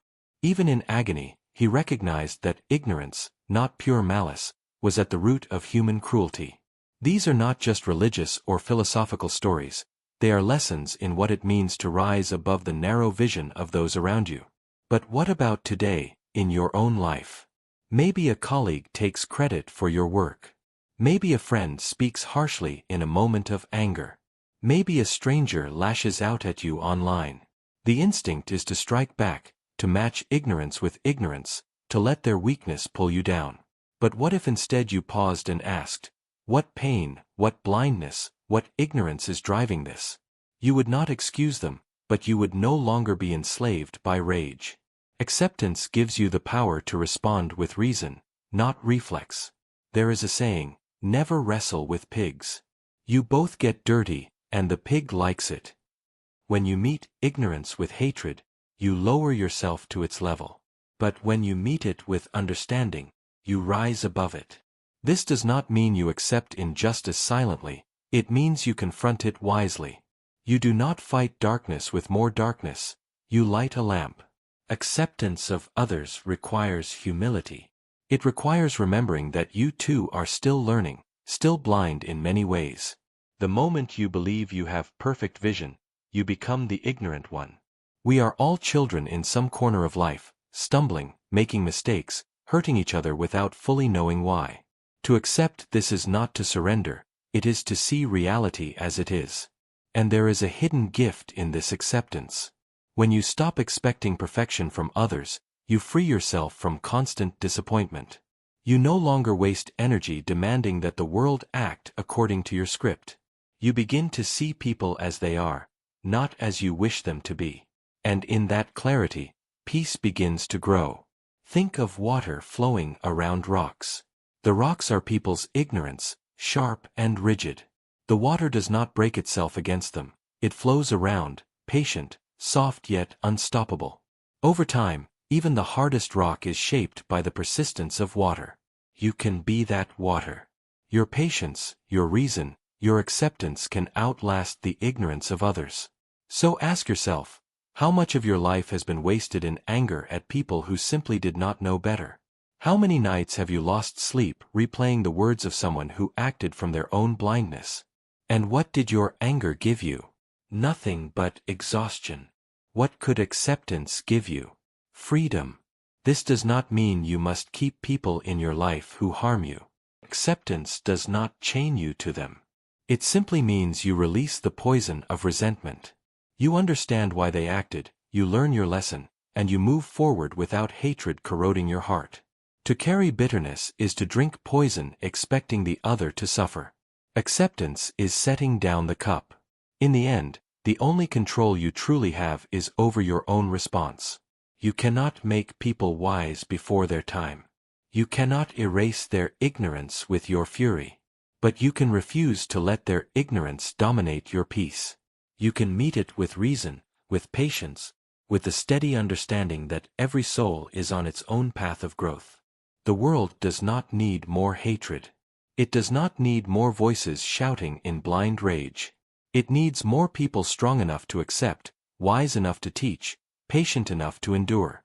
If you can master this, you will carry a freedom few ever know, the freedom of being untouchable by the ignorance of others. Remember, people act from their understanding. Blame ignorance, not malice. And when you meet ignorance, meet it not with hatred, but with reason. This is the discipline of acceptance. This is the path to peace. Mind as fortress, the world outside is a storm. Every day you are struck by noise, opinions, insults, shifting fortunes, and sudden tragedies. People betray, markets collapse, accidents strike, and time itself carries everything you love closer to loss. Most live as if they are naked in this storm, blown in every direction by the winds of chance. But the Stoics taught another way, that within you, there is a fortress, a citadel of the mind, and if you guard it with discipline, no external chaos can breach its walls. Think about it carefully. What is truly under attack when the world turns hostile? Not your body, for that was always mortal. Not your possessions, for those were never truly yours. What is threatened is your peace of mind. And yet, this is the one thing that cannot be taken from you, unless you surrender it. The world can harm your body, strip your wealth, tarnish your name, but it cannot dictate your thoughts unless you open the gates. The fortress of the mind is yours alone to defend. Marcus Aurelius, emperor of the largest empire in the world, lived surrounded by wars, betrayal, and the constant threat of death. And still he wrote, "The mind is its own place, it can retreat into itself." For him, the throne was not security, and the empire was not freedom. His freedom was found in guarding the inner citadel, where reason ruled over passion, and where chaos outside could not reach. Picture this fortress. Its walls are built of discipline, each brick laid by practice. Its gates are guarded by reason, allowing in only what serves truth, blocking out what serves corruption. Its foundation is virtue, justice, courage, temperance, wisdom, unyielding against the earthquakes of fate. Within these walls, you stand unshaken, even if the world collapses. This is not imagination. This is the very training of philosophy. But most people leave their fortress unguarded. An insult arrives, and instantly their peace is stolen. Fortune changes, and they collapse in despair.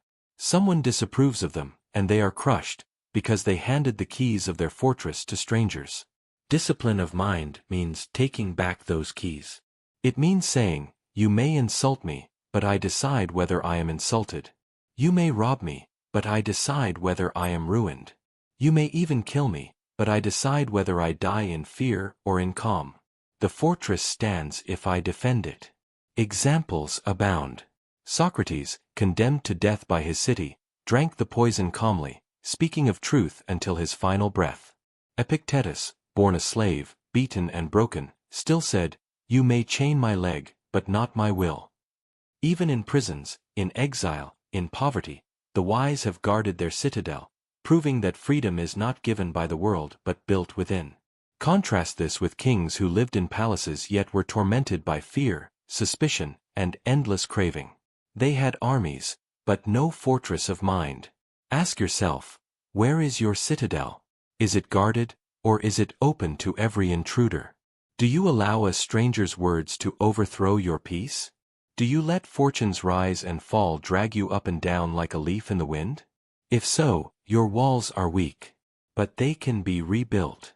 Every time you choose calm over anger, reason over impulse, patience over complaint, you lay another stone in the wall. Every time you remember that the only true good lies in virtue, not in external things, you strengthen the gate. Every day of discipline, the fortress grows stronger. This is not detachment from life, it is mastery within life. You still act, you still love, you still strive, but you do so as one fortified against ruin. When the storm rages, you act with clarity, not panic. When loss comes, you mourn but do not shatter. When insult strikes, you hear it as noise, not as truth. In this way, you remain free even in chains, rich even in poverty, strong even in weakness. The fortress of the mind does not mean indifference to the world, it means sovereignty within it. The world may be chaos, but you are not chaos. The world may be unjust, but you can be just. The world may be cruel, but you can remain kind. The world may end tomorrow, but today you can live with reason, courage, and peace. So build this fortress. Guard its gates. Test its walls with practice. And remember, external chaos cannot breach it, unless you yourself betray it from within. To live in stoic calm is not to escape life, but to master it. You cannot control the storm, but you can control whether it finds you unfortified or unshaken. And if your mind is truly disciplined, then no matter what the world takes from you, it cannot take you from yourself. Practice voluntary hardship. Most people pray for comfort, for ease, for safety. They spend their lives chasing softness, as though the absence of pain is the definition of peace. But comfort, when clung to too tightly, becomes a prison. It weakens the body, it softens the mind, and it makes the soul fragile. Then, when real adversity strikes, and it always does, the untrained spirit collapses. That is why the wise through history have taught a strange practice, to deliberately step into discomfort. To practice voluntary hardship. For in training yourself to endure, you rob fortune of its power to terrify you. Imagine this. You choose to walk barefoot across rough ground, even though shoes sit in your closet. You choose to fast for a day, even though food fills your kitchen. You sleep on the floor, though a bed waits in the next room. To most, these acts look unnecessary, even foolish. But what are you really doing? You are teaching your mind that you can endure. You are training your body to survive less, so that abundance no longer controls you. The Stoic philosopher Seneca, one of the wealthiest men in Rome, practiced this often. He would dress in coarse clothing, eat the plainest food, and ask himself, "Is this what I feared?" By lowering himself voluntarily into discomfort, he stripped fear of its sting. Poverty, hunger, loss. None of it terrified him anymore, because he had already tasted it and discovered he could endure. His fortune could vanish in a day, but his calm would remain, because his strength did not come from possessions, it came from training. Think of soldiers in boot camp. They are not pampered, not sheltered. They are pushed into exhaustion, cold, hunger, and pain. Why? Because when war comes, when chaos erupts, comfort will not protect them, resilience will. Voluntary hardship is life's boot camp for the soul. By practicing small struggles now, You prepare yourself for the great struggles later. But this practice is not only for warriors or philosophers. It is for anyone who wishes to live free from fear. Think about modern life. We have central heating, soft beds, endless food at our fingertips. And yet, we are more anxious than ever. Why? Because we are addicted to comfort. When the Wi-Fi cuts out, we panic. When the air conditioning breaks, we complain as if we are dying. When life gives us even the smallest inconvenience, our untrained souls crumble. This is weakness disguised as luxury. Now imagine someone who regularly practices discomfort. They wake early and train their body, even when it aches. They take cold showers to remind themselves that comfort is not a need. They fast, they practice silence, they walk long distances without complaint. When fortune finally strikes, when illness comes, when money is lost, when betrayal wounds them, they do not collapse. They stand, because they have already rehearsed the feeling of loss. They know that discomfort is not the end. They have trained themselves to endure. Take an example. A person who has always eaten until full suddenly faces scarcity. They suffer greatly, because their body and mind never learned hunger. But someone who has practiced fasting does not panic. They know hunger passes. They know the body can withstand it. They suffer less, not because life is kinder to them, but because they trained for it. Voluntary hardship does not erase pain, but it reduces fear. And often, fear is the greater torment. Another example. Imagine losing your home. To someone who has lived in constant luxury, this would feel like death. But to someone who has trained by sleeping on the floor, by stripping life back to simplicity, they would grieve the loss, yes, but they would not be destroyed. Their dignity remains, because they learned long ago that the essence of life does not live in possessions. Voluntary hardship also sharpens gratitude. When you step away from comfort, even briefly, you begin to see abundance for what it is. A sip of water after fasting tastes sweeter than wine. A bed feels like a throne after sleeping on the ground. By depriving yourself, you awaken to the truth. Comfort is a gift, not a guarantee. And gifts are best appreciated when they are not assumed. But let us be clear, voluntary hardship is not about punishing yourself, nor about rejecting joy. It is about balance. It is about proving to yourself that you are not owned by comfort. It is about training your soul so that when life inevitably turns, you are not crushed by the change. Think of it as forging steel. Metal, when left untouched, stays soft. But when heated, hammered, and tempered, it becomes unbreakable. You, too, are tempered by struggle. And when you choose that struggle in small doses, you become unshakable when larger storms arrive. So ask yourself, what small hardships can you practice today? Can you wake earlier than you want? Can you walk instead of drive? Can you eat less, complain less, and face discomfort with quiet dignity? Each act is a seed of strength planted within you. Over time, those seeds grow into resilience, courage, and calm. Because in the end, life will test you. That is certain.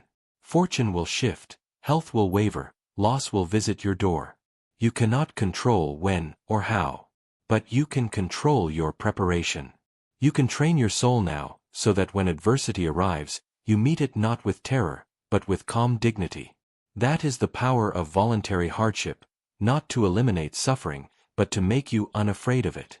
And when you reach that place, where nothing fortune brings can shake you, then you are truly free. Align with virtue. What is wealth? To most, it is gold stacked high, houses that gleam, titles that command respect, crowds that bow in admiration. But every coin rusts, every house decays, every title fades, and every crowd forgets. What remains when all decoration falls away? Virtue, character, integrity, the unshakable wealth that no thief can steal, no market can crash, no time can erode. Align with virtue, and you will stand rich in a way that emperors envy and beggars can still possess. The Stoics were relentless on this point. Money, fame, power, beauty, none of these are evil in themselves, but all of them are shadows. They can be useful, but they cannot define you. They can decorate life, but they cannot secure it. A person who owns the world but lacks virtue is like a palace with rotting foundations. One storm, one betrayal, one turn of fortune, and the entire structure collapses. But a person who possesses virtue, even if stripped of all else, is unbreakable, because the foundation is truth, justice, courage, and wisdom. Consider the life of Cato the Younger. Surrounded by corruption in Rome, offered riches, alliances, and shortcuts, he refused. He lived plainly, not because he despised comfort, but because he would not let comfort dictate his soul. Even his enemies admitted that Cato could not be bribed. They could take his life, but not his integrity. His virtue was wealth untouchable, a currency more enduring than gold, because it bought freedom of the soul. Now look to modern life. We are trained from childhood to chase shadow wealth. Grades to impress others, jobs to inflate titles, possessions to outshine neighbors, followers to prove importance. But these decorations never last. Someone else always has more. The applause is always temporary. The satisfaction always fades. And so we remain hungry, addicted to chasing smoke. But when you align with virtue, hunger quiets. You no longer ask, "Do I look successful?" You ask, "Am I just? Am I wise? Am I brave? Am I disciplined?" These questions build a wealth no shadow can counterfeit. Picture a man who loses his fortune overnight in a market collapse. If his identity is tied to money, he collapses with it. His worth was in numbers that vanished. But if his identity is tied to virtue, the loss cannot touch him. He still has his courage. He still has his reason. He still has his discipline.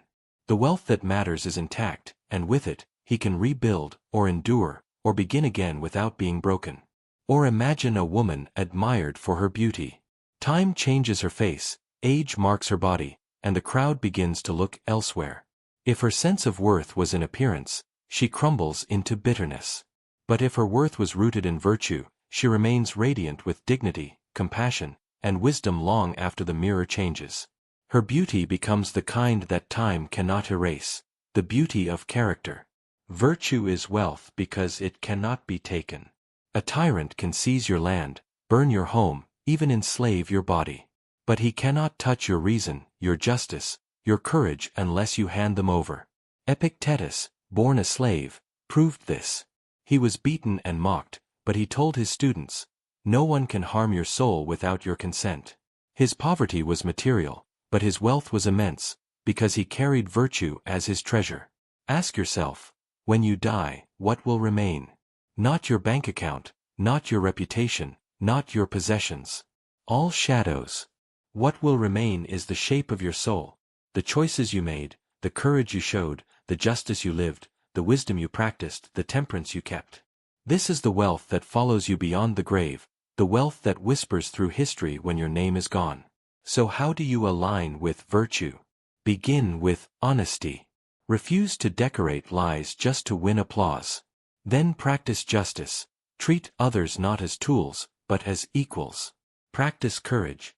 Do what is right even when it costs you. Practice self-control. Master your desires so they do not master you.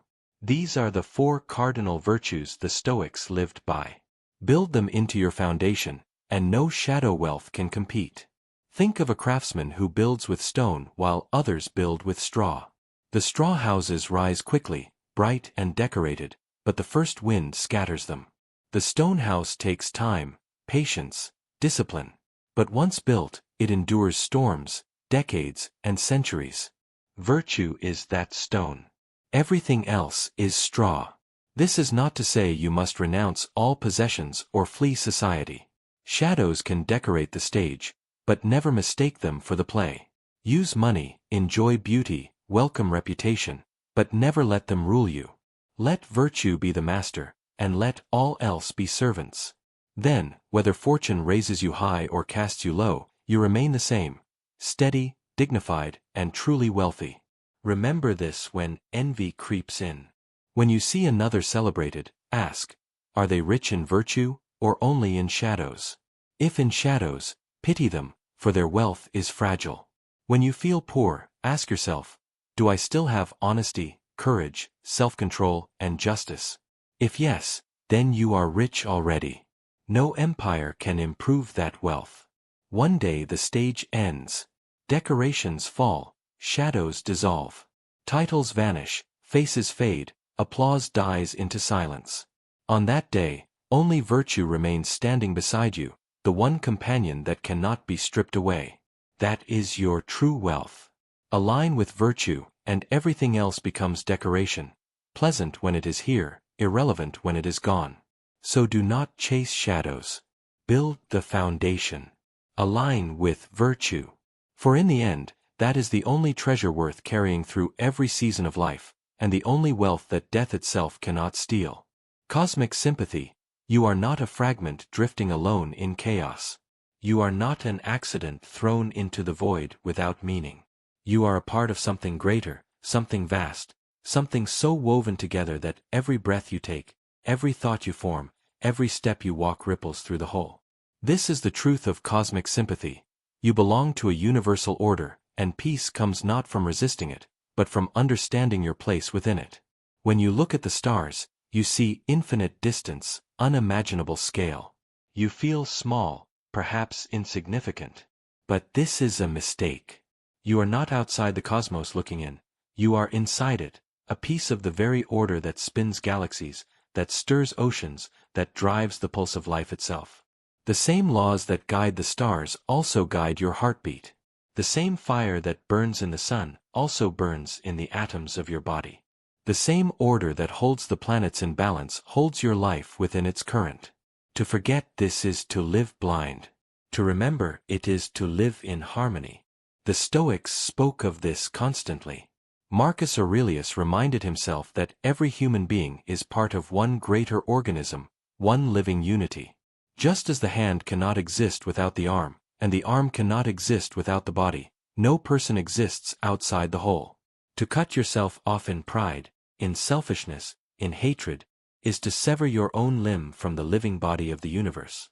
To live in harmony with others, with nature, with fate itself, is to remember you are a part of the whole. Consider a symphony. Each instrument plays its part, some loud, some quiet, some leading, some supporting. If one instrument rebels, plays off-key, tries to dominate, the harmony collapses. But when each accepts its role, the music becomes something greater than any single note. Life works the same way. You are a note in the cosmic song. Alone, your sound may feel small. But together with all, you are part of a music that has no end.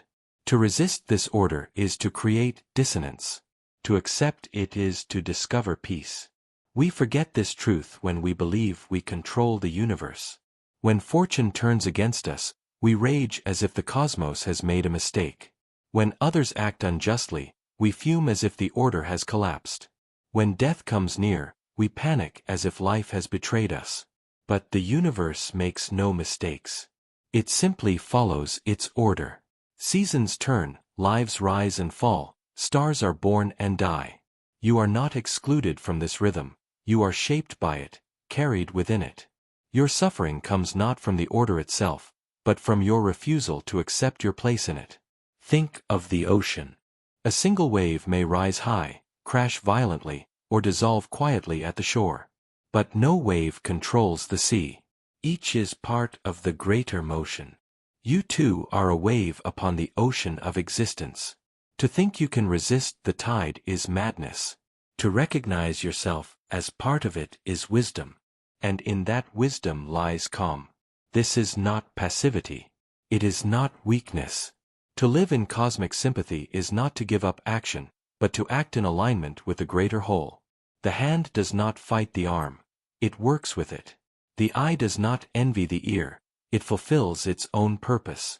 In the same way, your role in the world may not be grand, may not be what you wished, but it is yours. And when you fulfill it with dignity, you contribute to the harmony of the whole. Even suffering fits within this order. Pain, loss, hardship, these feel like violations of peace, but they too belong to the universal fabric. Without winter, there is no spring. Without night, no dawn. Without death, no birth. What feels unbearable in the moment is part of the balance that sustains the cosmos. To resist it is to suffer twice, once from the pain itself, and again from the illusion that it should not exist.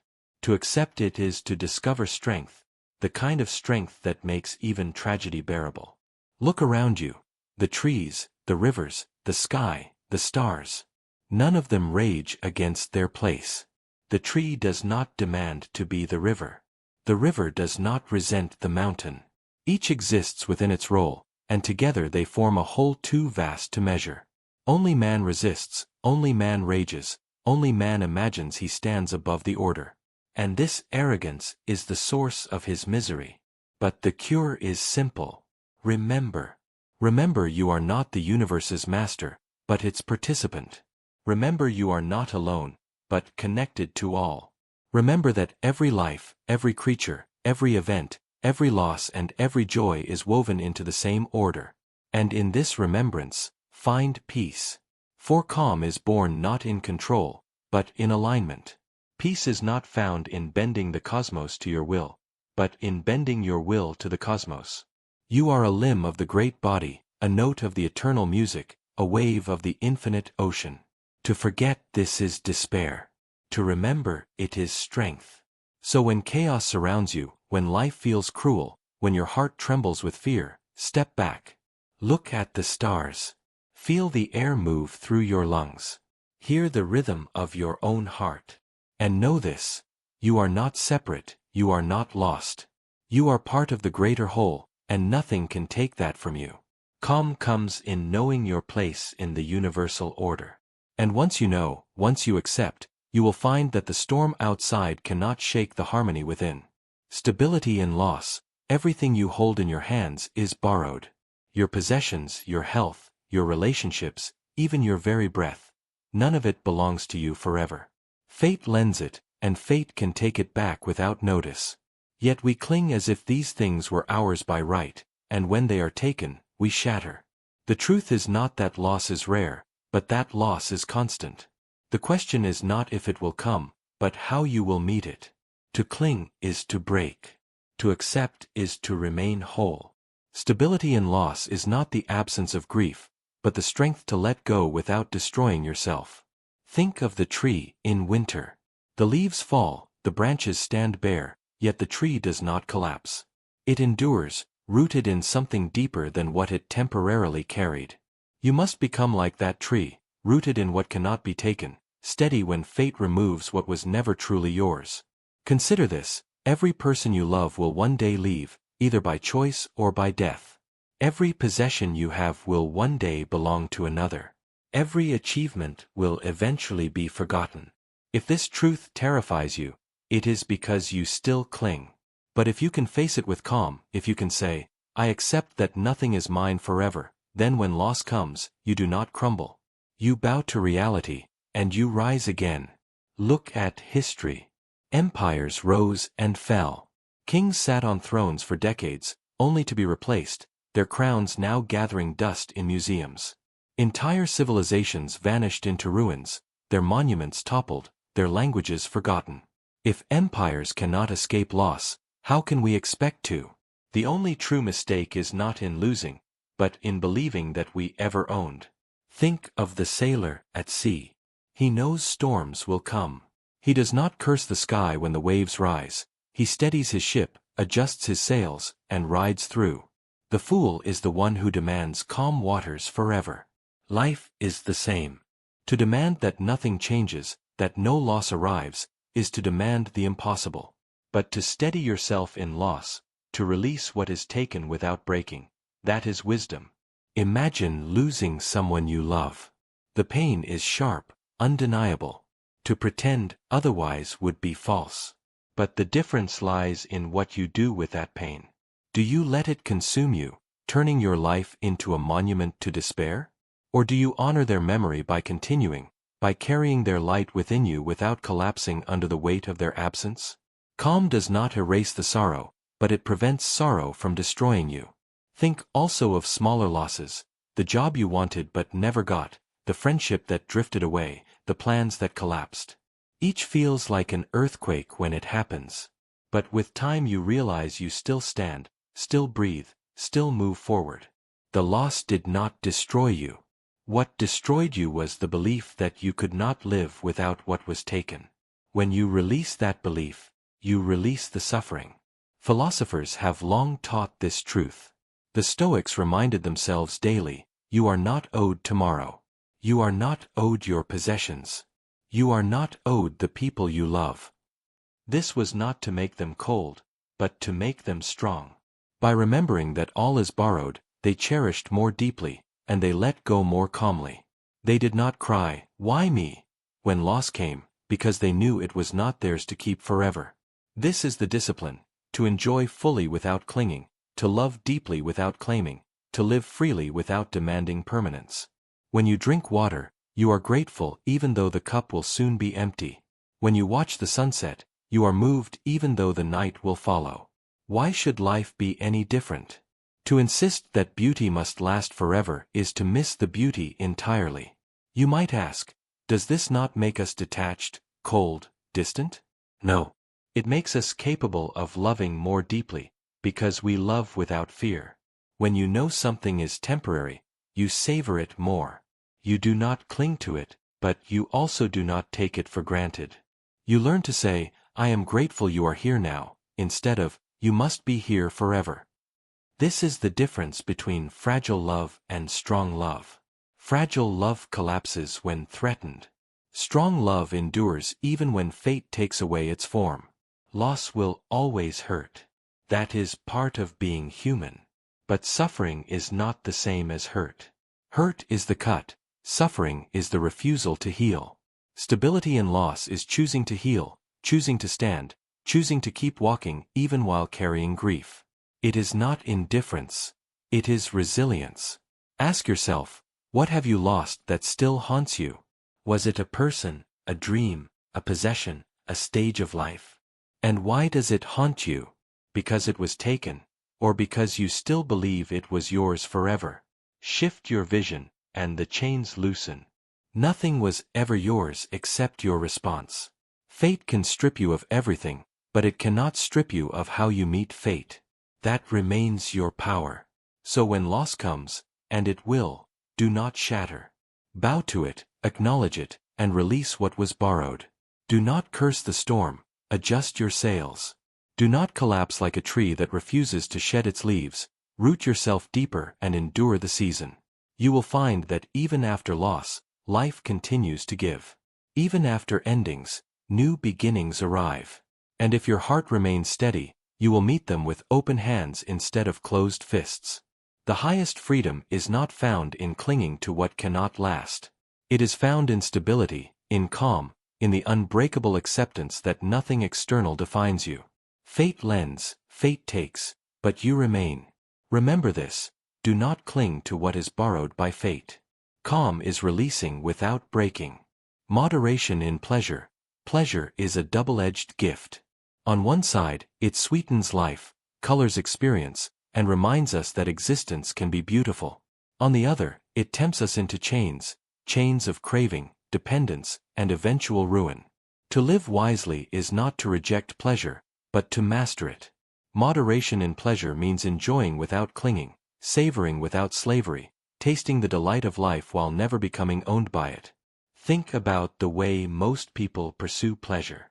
They chase it as if it were the meaning of existence, consuming more and more, never satisfied, always hungry.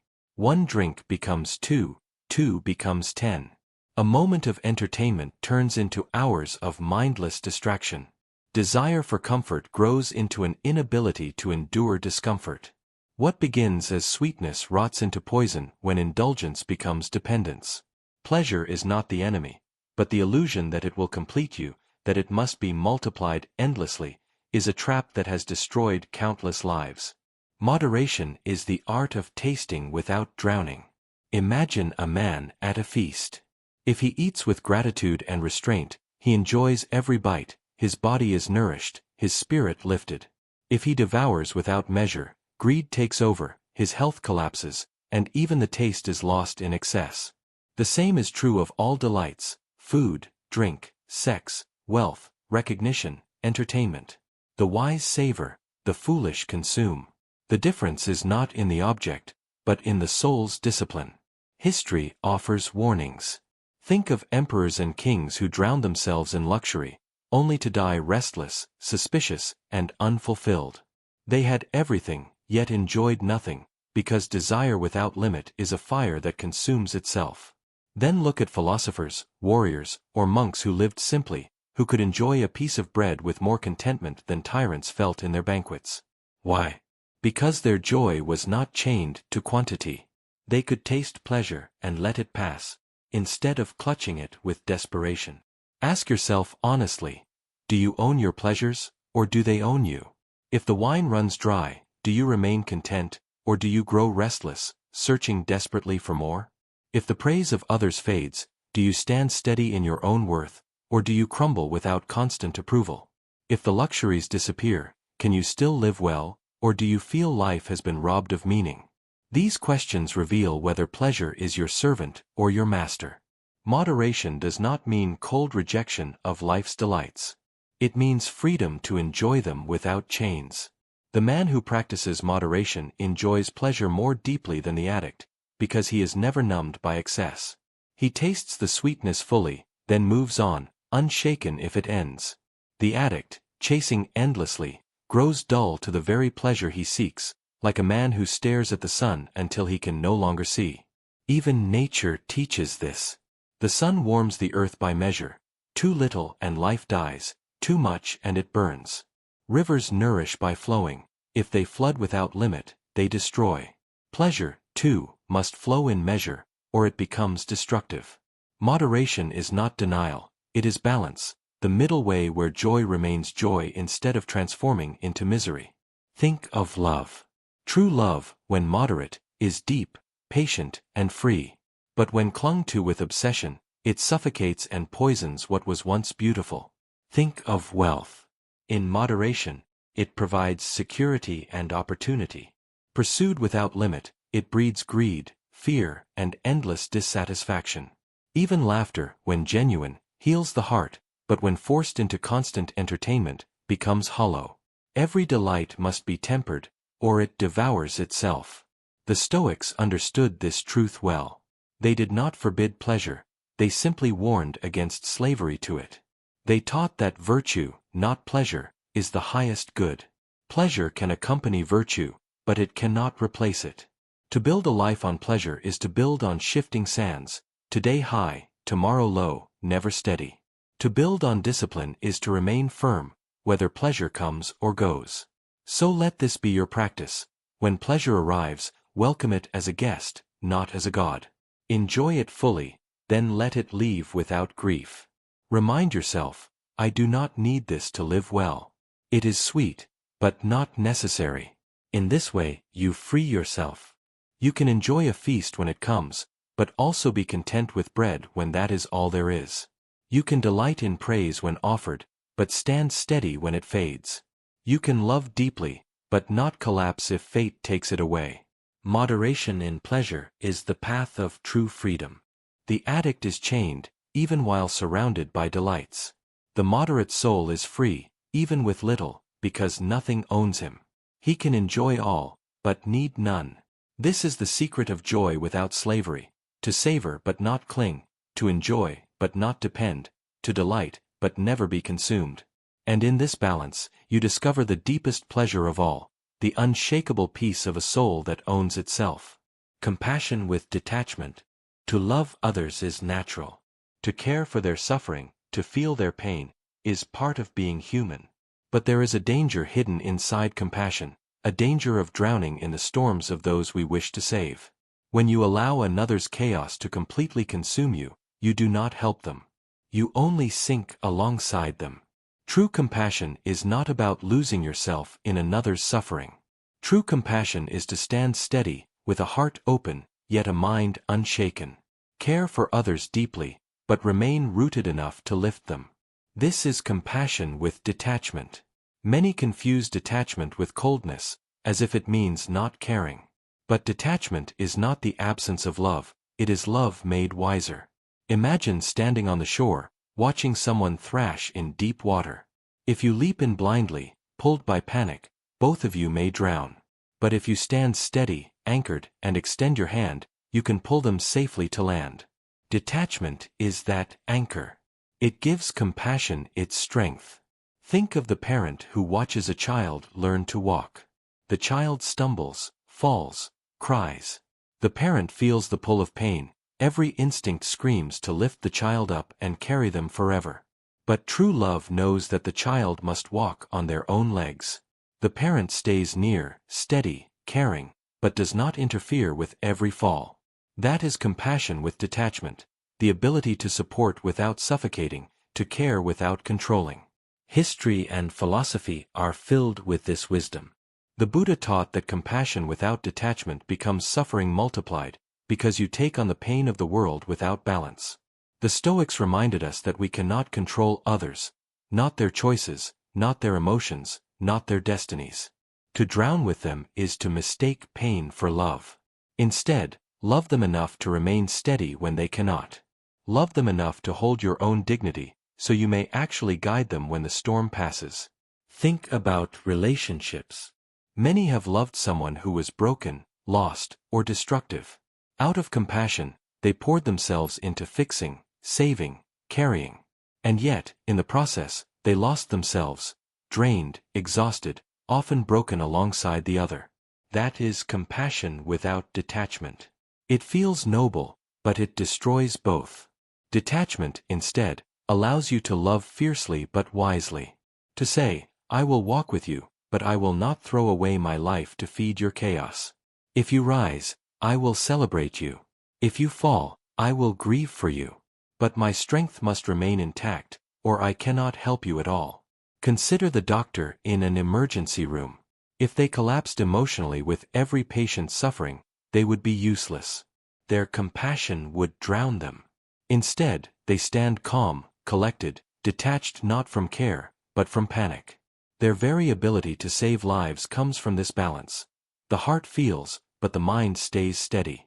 Detachment does not reduce compassion, it makes it effective. And yet, many fear detachment because they equate it with distance. But the truth is the opposite. Detachment allows you to enter more deeply into love, because you are not ruled by fear, possession, or need. You love because you choose to, not because you are chained by another's storm. It is freedom that makes love steady. Even in friendship, this is vital. A friend calls you in despair. You listen, you care, you offer presence. But if you sink into their despair, both of you spiral. If you remain calm, steady, compassionate, your very state becomes a lifeline. Your detachment does not mean you do not care, it means you refuse to abandon your strength when it is most needed. But compassion with detachment is not easy. It requires discipline. The heart wants to rush, to merge, to drown. The mind must remind the heart, love is not destruction. Love is presence without collapse. When you practice this, you discover that you can carry more compassion, not less. Because you no longer fear being swallowed by pain, you can face more of it. You can stand with people in their darkest nights, because you know how to keep your own flame alive. Think of a lighthouse in a storm. The waves crash, the wind howls, ships are tossed and broken. If the lighthouse tried to throw itself into the sea to rescue each vessel, it would vanish into the water. But by standing firm, by keeping its light steady, it saves many more lives. Compassion with detachment is that lighthouse. You shine without collapsing. You care without drowning. This practice also frees you from another trap, the illusion of control. When someone you love suffers, you want to fix it, to erase their pain, to carry their burden. But much of life cannot be fixed by another. Everyone must walk their own path, face their own storms.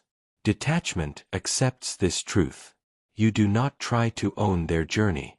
You walk beside them, you support them, but you do not confuse their destiny with your own. So ask yourself, when you love, do you drown? Or do you stand steady enough to lift? Do you mistake collapse for compassion? Or do you hold your strength to give it when it is needed most? To care deeply while remaining calm, to love fiercely while remaining free, that is the balance of true compassion. Because in the end, Love without detachment becomes suffocation. Detachment without love becomes emptiness. But compassion with detachment, that is power. It is the rare combination that allows you to hold another without losing yourself, to give without destroying, to love without fear. And when you master it, you become not only a comfort to others, but a light in their darkness. Endurance of insults. Insults are only words. They carry no blade, no chain, no fire, until you hand them power. An insult spoken in the air is nothing more than vibration, a sound that vanishes in seconds. But when you catch it, when you let it pierce your pride, when you replay it again and again inside your mind, it grows teeth and claws. The insult does not harm you. Your permission does. Silence, dignity, and self-mastery are the weapons that defeat noise. Imagine someone spits out cruelty toward you. If you snap back, if you rage, if you let their words govern your emotions, you prove them right, you become their puppet. But if you meet the insult with calm, if you show it cannot move you, you rob it of force. The insulter throws a spear, but it falls harmlessly at your feet. To endure insults without being broken is not weakness. It is the strength of refusing to kneel to noise. The Stoics knew this well. Epictetus, once a slave, was mocked and scorned for his position. He reminded his students, when someone reviles you, remember, they only reveal their opinion. You are not harmed unless you accept it as truth. An insult tells you nothing about yourself. It tells you everything about the one who delivered it. Their bitterness, their ignorance, their wounds bleed through their words. To endure them with calm is to stand taller than their storm. Picture this. A man in the marketplace is jeered by a crowd for his appearance, his poverty, his choices. He could fight back, but instead, he smiles and continues walking. Hours later, the crowd has forgotten. But he has kept his peace intact. Had he exploded, the crowd would still forget, but he would be left burned by his own anger. Endurance of insults is a strategy of self-respect, refusing to let another's fleeting opinion carve scars into your soul. Think of insults as echoes in a canyon. They sound loud for a moment, but soon fade into silence. If you chase them, shouting back, the echoes multiply and torment you. But if you remain still, they die on their own. Silence often defeats noise faster than any argument. This is why Marcus Aurelius advised, the best revenge is not to be like your enemy. To remain calm is not to let them win. It is to prove they never even entered the game. Consider how children tease. They find the weakness you reveal. The more you react, the more they repeat. Insults thrive on reaction. They starve in silence. If you meet their words with indifference, the game ends. The same principle holds with adults. If someone mocks you, and you do not flinch, they are left with their own echo, embarrassed by the emptiness of their attack. Now think of your own life. How many times did you replay an insult long after it was spoken? Perhaps someone called you useless, foolish, unattractive. You carried it home, held it in your chest, let it poison your thoughts. But in truth, the words died the moment they were spoken. You resurrected them by memory, by repetition, by agreement. The harm was not in the insult, it was in your choice to grant it life beyond its moment. Endurance is learning to let it die where it falls.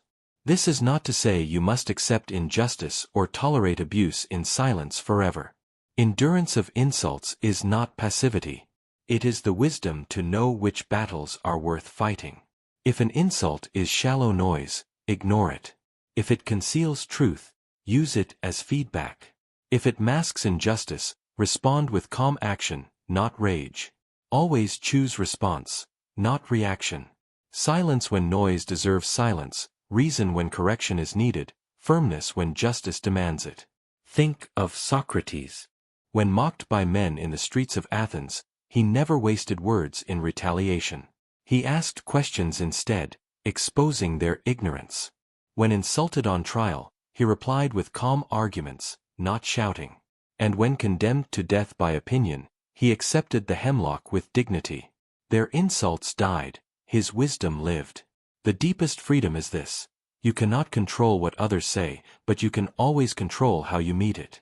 If they curse you, you can still remain composed.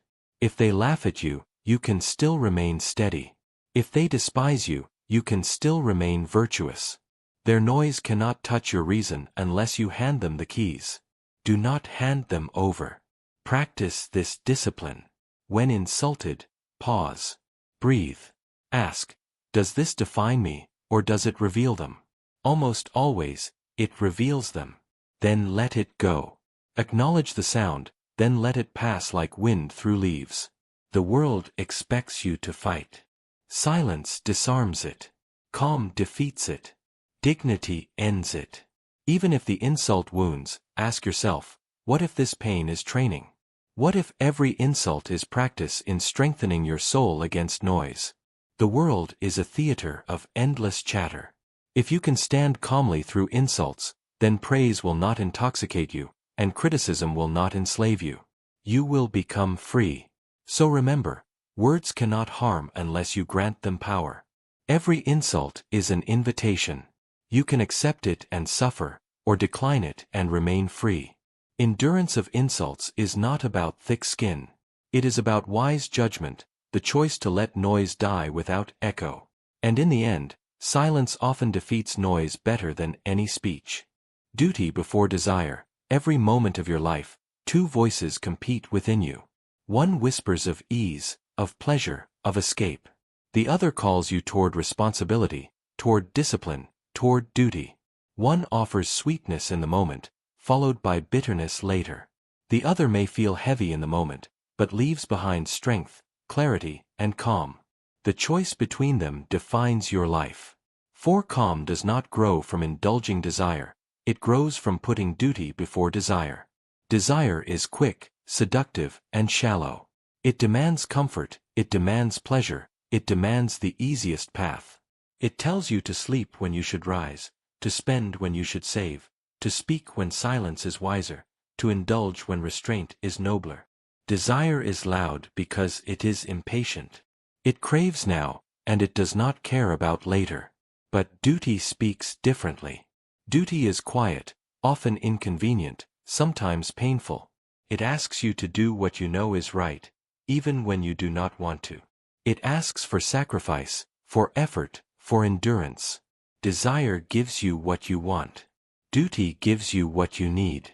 Think of the soldier who longs to rest, yet stands watch through the night because others depend on him.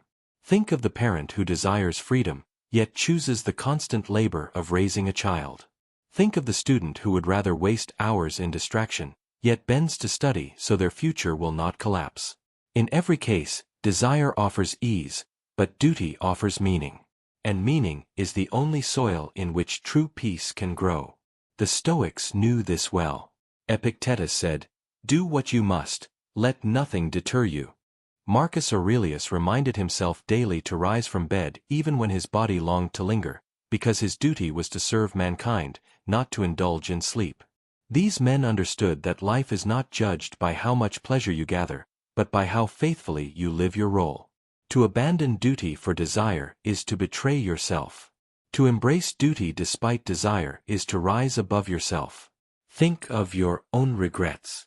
How many of them are born from following desire instead of duty? The moments you spoke in anger rather than keeping patience. The times you chased comfort instead of doing the work. The days you wasted in indulgence while responsibilities waited. And how many of your proudest moments came from the opposite? When you acted with discipline, when you endured hardship, when you fulfilled an obligation even at great cost. Calm does not come from avoiding effort. It comes from knowing you lived with integrity. Desire is deceptive because it feels like freedom, but it enslaves you. The more you obey it, the weaker you become. Each indulgence strengthens its grip. Each surrender makes the next one harder to resist. Soon, you no longer choose. You are dragged by appetite, pulled by temptation, ruled by impulse. Duty, however, may feel like constraint, but it is freedom. For when you master yourself, when you rise above desire, you prove that nothing controls you. You become sovereign over your own life. And in that sovereignty lies calm. This does not mean rejecting all pleasure. It means refusing to let pleasure rule you. There is nothing wrong with rest, with joy, with enjoyment. But they must come second, never first. First is duty, the work, the responsibility, the discipline, the service to others, the loyalty to your values. When you fulfill that, then pleasure becomes a gift, not a master. But when you chase pleasure first, duty decays, and along with it, your peace. Consider the builder of a house. If he chooses to decorate before laying the foundation, the walls collapse. But if he labors on the foundation first, then later he may decorate without fear. Duty is the foundation of your life. Desire may adorn it, but it cannot replace it. Without duty, you collapse. With duty, you endure. Ask yourself each day, what is required of me? Not, what do I want? Not, what would feel good? But what is demanded by my role, as parent, as friend, as worker, as citizen, as human being? If you put this question above all else, your choices sharpen, your actions align, your life steadies. The storms of temptation will rage, but you will remain rooted. Calm is not found in chasing desire. Desire leaves you restless, always hungry for the next indulgence. Calm is found in completing your duty, in knowing that you did what was right, even when it was hard. The bed feels softer after work well done. Food tastes better after labor endured. Silence feels deeper after discipline kept. Pleasure becomes richer when it follows duty, not when it replaces it. In the end, your life will be judged not by how often you pleased yourself, but by how often you rose above yourself. The calmest souls are not those who indulged every desire, but those who lived with integrity, who sacrificed when needed, who chose discipline over ease. They carried the weight of duty, and in carrying it, they became unshakable. So when the two voices rise within you, choose wisely. Do not let desire rule you, for it will consume you. Let duty guide you, and it will strengthen you. For calm grows not from what is easy or pleasurable, but from doing what is right, again and again, until your very soul becomes steady. Eternity of now, we chase eternity as if it lives somewhere in the future, in some distant heaven or hidden corner of time. We imagine eternity as an endless line stretching beyond death, beyond galaxies, beyond imagination. But the truth is far simpler, far more immediate. Eternity is not out there. Eternity is here. It is now. Each moment contains eternity, if only you learn to see it. And when you see it, anxiety dissolves like mist in the morning sun. Anxiety is born from time. From the mind leaping into tomorrow, or sinking into yesterday, never content with the ground beneath its feet. We say to ourselves, what if I fail tomorrow? What if I lose what I have? What if the past defines me forever? And so we tremble, as if the present is not enough. But eternity has never existed in yesterday or tomorrow. It has always existed only in now. The present moment is not small. It is infinite.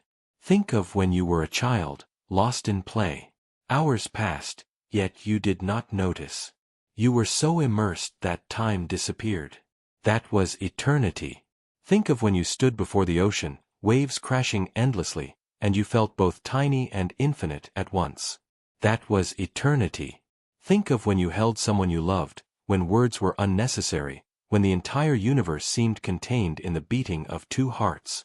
That was eternity. You did not need to wait for heaven. You touched it in the present. Why, then, do we miss it so often? Because the mind is restless. It is like a bird that cannot land, always flying forward, backward, anywhere but here. But the branch of eternity is always beneath it. The present is the only place life ever happens, the only place joy can be tasted, the only place peace can be found. To treat the present as sacred is to finally land, to finally rest, to finally see what has been waiting all along. Philosophers, poets, and mystics have all whispered the same truth. The Buddha taught mindfulness, not to escape the world, but to fully enter it. Jesus said, "Do not worry about tomorrow, for tomorrow will worry about itself." Marcus Aurelius reminded himself each morning, "You will never live this day again. Do not waste it. Across cultures and centuries, the message is the same. Eternity is not a distant prize. It is hidden in each breath you take. Anxiety feeds on the belief that the present is incomplete. I will be at peace once I get there. Once I achieve that. Once I escape this. But when you arrive, the mind invents another destination. The chase never ends. The cure is not in more running. It is in stopping. In realizing that nothing is missing from now, except your presence in it. Think of music. A song is not about the final note. It is about each note, one after the other, each complete in itself. If you rush to the end, you miss the song entirely. Life is the same. Each moment is a note of eternity. To skip it in pursuit of the next is to miss the very thing you are searching for. You may think, but what if my present is painful? How can I find eternity here? The answer is not to deny the pain, but to enter it fully. When you stop resisting, stop wishing it away, the moment softens. Pain becomes bearable when it is simply experienced, not multiplied by the fear of tomorrow or the regret of yesterday. Even suffering, when met fully, contains peace at its core. Eternity does not mean endless pleasure. It means wholeness, the full presence that dissolves the illusion of incompleteness. Look at nature. The flower does not regret yesterday's sun or fear tomorrow's storm. It simply blooms now. The river does not hoard its water for later, it flows now. The bird does not store its song for another day, it sings now. Only humans exile themselves from the present, inventing a prison of time. But the key has always been in our hands. To treat each moment as sacred is to notice. To notice the breath moving in and out of your lungs. To notice the taste of food instead of rushing to the next bite. To notice the presence of a friend instead of scrolling through distraction. To notice the ground beneath your feet, the sky above your head, the miracle of simply being alive. These are not small things. They are eternity revealing itself in ordinary disguise. Ask yourself, how many moments of eternity have you missed because you were waiting for something else? How many sunsets unseen because your eyes were fixed on a screen?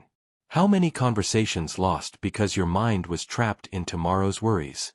How much of your life has been wasted not in living, but in waiting to live? The tragedy is not that eternity is rare, it is that we are too blind to see it. But the beauty is this, you can choose differently now. You can stop. You can breathe. You can look around and realize that this moment, right now, is not preparation for life, it is life. And if you meet it with reverence, you touch eternity. So when anxiety rises, remember this, eternity is not in some faraway future. It is in the breath you are taking right now. It is in the ground beneath your feet. It is in the presence you bring to this moment. Treat it as sacred, and fear dissolves. For each moment contains eternity, and eternity has always been waiting for you, here, in the now. Practice of simplicity. The human heart is weighed down not only by burdens of fate, but by burdens it chooses to carry. Every possession, every desire, every unnecessary demand becomes a stone in the pocket of the soul.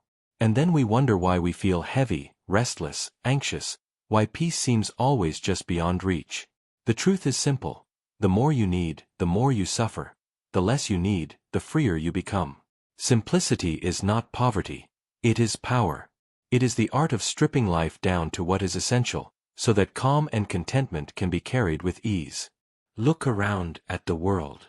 People chase more and more wealth, more recognition, more possessions, more pleasures. They call it progress, but often it is nothing more than chains disguised as treasures. A man buys luxury, thinking it will bring peace, only to become its servant, working endless hours to maintain it, fearing its loss, envying those who have more. A woman fills her home with objects, only to find her mind cluttered with the same chaos. The tragedy is not that people fail to get what they want, it is that even when they succeed, the hunger remains. The practice of simplicity cuts through this illusion. Imagine carrying a heavy pack on your shoulders. With every new desire, every extra object, another weight is added.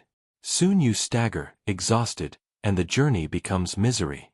But if you throw away the unnecessary, keep only what is essential, suddenly the path opens.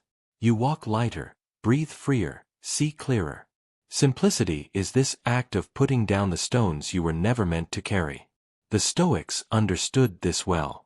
They did not preach that pleasure is evil or that possessions must be shunned, but they warned against slavery to them.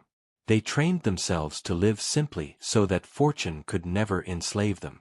Seneca, a wealthy man himself, practiced wearing coarse clothes, eating plain food, and sleeping on the ground, so that if life ever forced him into poverty, he would not tremble.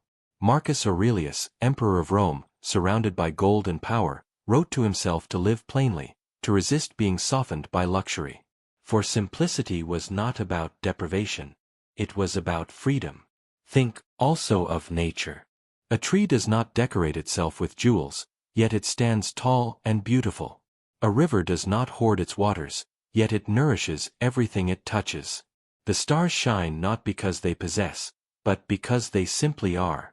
Nature's beauty lies in its simplicity, and when you align with this truth, your soul reflects the same calm. Now ask yourself, what are the weights you carry? How many of your anxieties come not from what life has demanded, but from what you have demanded of life? The need to appear successful. The craving for constant entertainment. The endless comparison with others. Every one of these is a self-imposed burden. The practice of simplicity is the courage to say, I do not need this. I can let it go. And in letting go, you discover that what remains is enough. This does not mean renouncing all pleasure or abandoning ambition. It means clarity. It means knowing the difference between what is essential and what is excess, between what nourishes the soul and what only clutters it. Food is essential, gluttony is not. Shelter is essential, luxury is not. Companionship is essential, constant approval is not. When you learn this distinction, your life becomes lighter, and calm begins to flow naturally, like clear water freed from mud. Think of those who practice simplicity, the monk with a robe and a bowl, who walks with a peace king's envy. The traveler who carries little but feels at home everywhere. The wise man who eats bread with gratitude, and enjoys it more deeply than another enjoys a feast. Their joy is not small, it is immense, because it is free from the endless craving for more. Simplicity also brings resilience. The one who needs little fears little. Take wealth from him, and he remains rich in spirit. Strip away comforts, and he remains unbroken. But the one who needs much is always fragile, always vulnerable, always enslaved by fear of loss. When your happiness depends on fewer conditions, life can take less from you. This is why simplicity is not sacrifice, it is strength. To need less is not to live less, it is to live more fully, because your attention is no longer consumed by chasing, hoarding, and worrying. Your mind is free to rest, to notice, to be present. You begin to see beauty in ordinary things, in the quiet of morning, in the smile of a friend, in the breath you take right now. Simplicity sharpens vision. It reveals treasures hidden beneath the clutter of excess. So practice simplicity daily. Before you buy, ask, do I need this, or is it only another stone for my pocket? Before you speak, ask, is this truth, or noise? Before you act, ask, does this serve my soul, or only my vanity? Every time you choose less, you choose freedom. Every time you choose simplicity, you step closer to peace. The less you need, the lighter you become. The lighter you become, the farther you can travel on life's road. And in the end, you will see that calm is not found in the endless pursuit of more, but in the courage to say, what I have is enough. What I am is enough. This is the practice of simplicity. Not a loss, but a liberation. Not emptiness, but fullness. A soul unburdened, walking lightly, carrying calm wherever it goes. Justice is harmony. Calmness is not only a matter of breathing slowly, or finding stillness, or stepping away from noise. Calmness at its deepest level is a matter of justice. Because whenever you act unjustly, whenever you betray, deceive, exploit, or harm, you create an inner war that no silence can cure. The soul does not forget injustice, even if no one else knows of it. You may hide your actions from the world, but you cannot hide them from yourself. True calm comes only when your life is in harmony with justice. Think of how a lie lingers. You tell it once, perhaps to protect yourself, perhaps to gain advantage. Outwardly, the world may not collapse. But inwardly, a fracture forms. You now live in two realities, the truth and the falsehood you created. And your mind must spend endless energy defending the lie, remembering it, weaving it into every new conversation. The result is not peace, but tension. Injustice always breeds inner war. Consider betrayal. When you wrong another, whether in love, in friendship, or in work, you may gain a moment's advantage, but your heart does not rest. Even if no one ever discovers what you did, you carry it within you. Every time you look at the person you betrayed, you feel the dissonance between what they believe and what you know. That dissonance is poison. It gnaws at the spirit, stripping away calm. History is full of this truth. Tyrants who rose to power through cruelty often lived in constant fear. Surrounded by guards, sleeping in paranoia, watching shadows as if everyone carried a knife. Outwardly, they held the world in their fist. Inwardly, they were prisoners of their own injustice. For injustice cannot bring peace, no matter how much power it appears to secure. On the other hand, look at those who lived justly, even at great personal cost. Socrates, when accused and condemned, could have escaped punishment by bending his principles. But he chose justice over survival. He refused to corrupt his soul, even to save his body. And though he drank poison and died, he met death calmly, because his conscience was whole. His harmony with justice gave him a peace that no injustice could buy. Justice, then, is not only about society. It is not only about laws or courts or governments. It is about the harmony within your own soul. When your actions align with what is right, when you are honest, fair, compassionate, you stand in balance with yourself. You do not waste energy defending lies, hiding shadows, or fearing discovery. You live as one whole person, not divided against yourself. That wholeness is calm. Think of a musician playing out of tune. No matter how skilled they are, the discord grates on the ear. The music cannot soothe, because it is broken. In the same way, when your life is out of tune with justice, you may smile on the outside, but inside there is no harmony. Every note clashes. But when your actions are just, when you live aligned with truth, kindness and fairness, the music of your soul is whole. And that inner harmony is what we call peace. Yet living justly is not always easy. It may cost you wealth, status, or opportunity. It may force you to stand alone when others choose compromise. But ask yourself, what is the worth of wealth gained by deceit if it robs you of sleep? What is the worth of status earned by betrayal if it chains you to guilt? What is the worth of success achieved through exploitation if it leaves your soul fractured? These are not victories. They are losses disguised as triumphs. Look around you. How many chase comfort, yet live with inner storms because of the injustices they commit? The employee who cheats their company. The partner who betrays in secret. The leader who exploits for gain. They may enjoy luxury, but luxury is not calm. Inside, the war rages. They cannot sit alone with themselves without distraction. They fill their lives with noise, because silence reminds them of the discord they carry. Now consider the opposite. A person of modest means, who lives honestly, treats others fairly, and refuses to betray their conscience. They may lack the riches of kings, but when they lay down to sleep, they sleep deeply. Their heart is light because it carries no secrets. Their mind is free because it owes no debt to injustice. That is true wealth. That is true peace. Justice also extends outward. When you act unjustly toward others, you not only disturb your own harmony, but you ripple discord into the world. You plant mistrust, resentment, bitterness. But when you act justly, you create harmony both within and around you. Others may not always reward your fairness, but they will feel the strength of it. And even if the world fails to see, you will know. And knowing is enough to keep your inner world whole. This is why calm is inseparable from justice.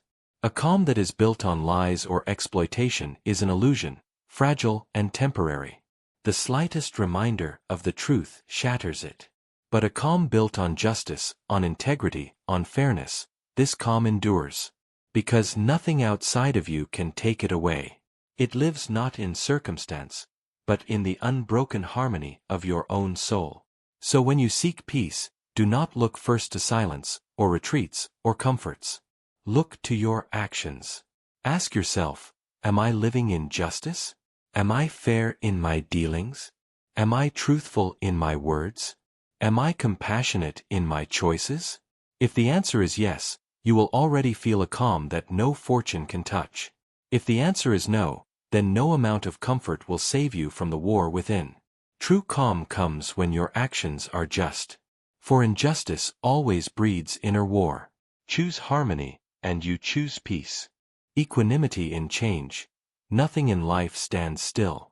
The seasons turn, bodies age, fortunes rise and fall, friendships bloom and wither, nations are built and destroyed. Change is not the exception, it is the law. Yet most suffering comes not from change itself, but from the resistance we cling to. We fight what already is. We demand that the river stop flowing, that time stop moving, that people stay the same forever. But rivers do not freeze for our comfort. Time does not halt for our fear. Equanimity is the art of letting the current flow, accepting that all things transform, and finding calm not by control, but by alignment with reality. Imagine a tree in autumn. Its leaves wither and fall. If the tree could resist, if it clung to the leaves in terror, it would break itself. But by releasing, it makes space for spring.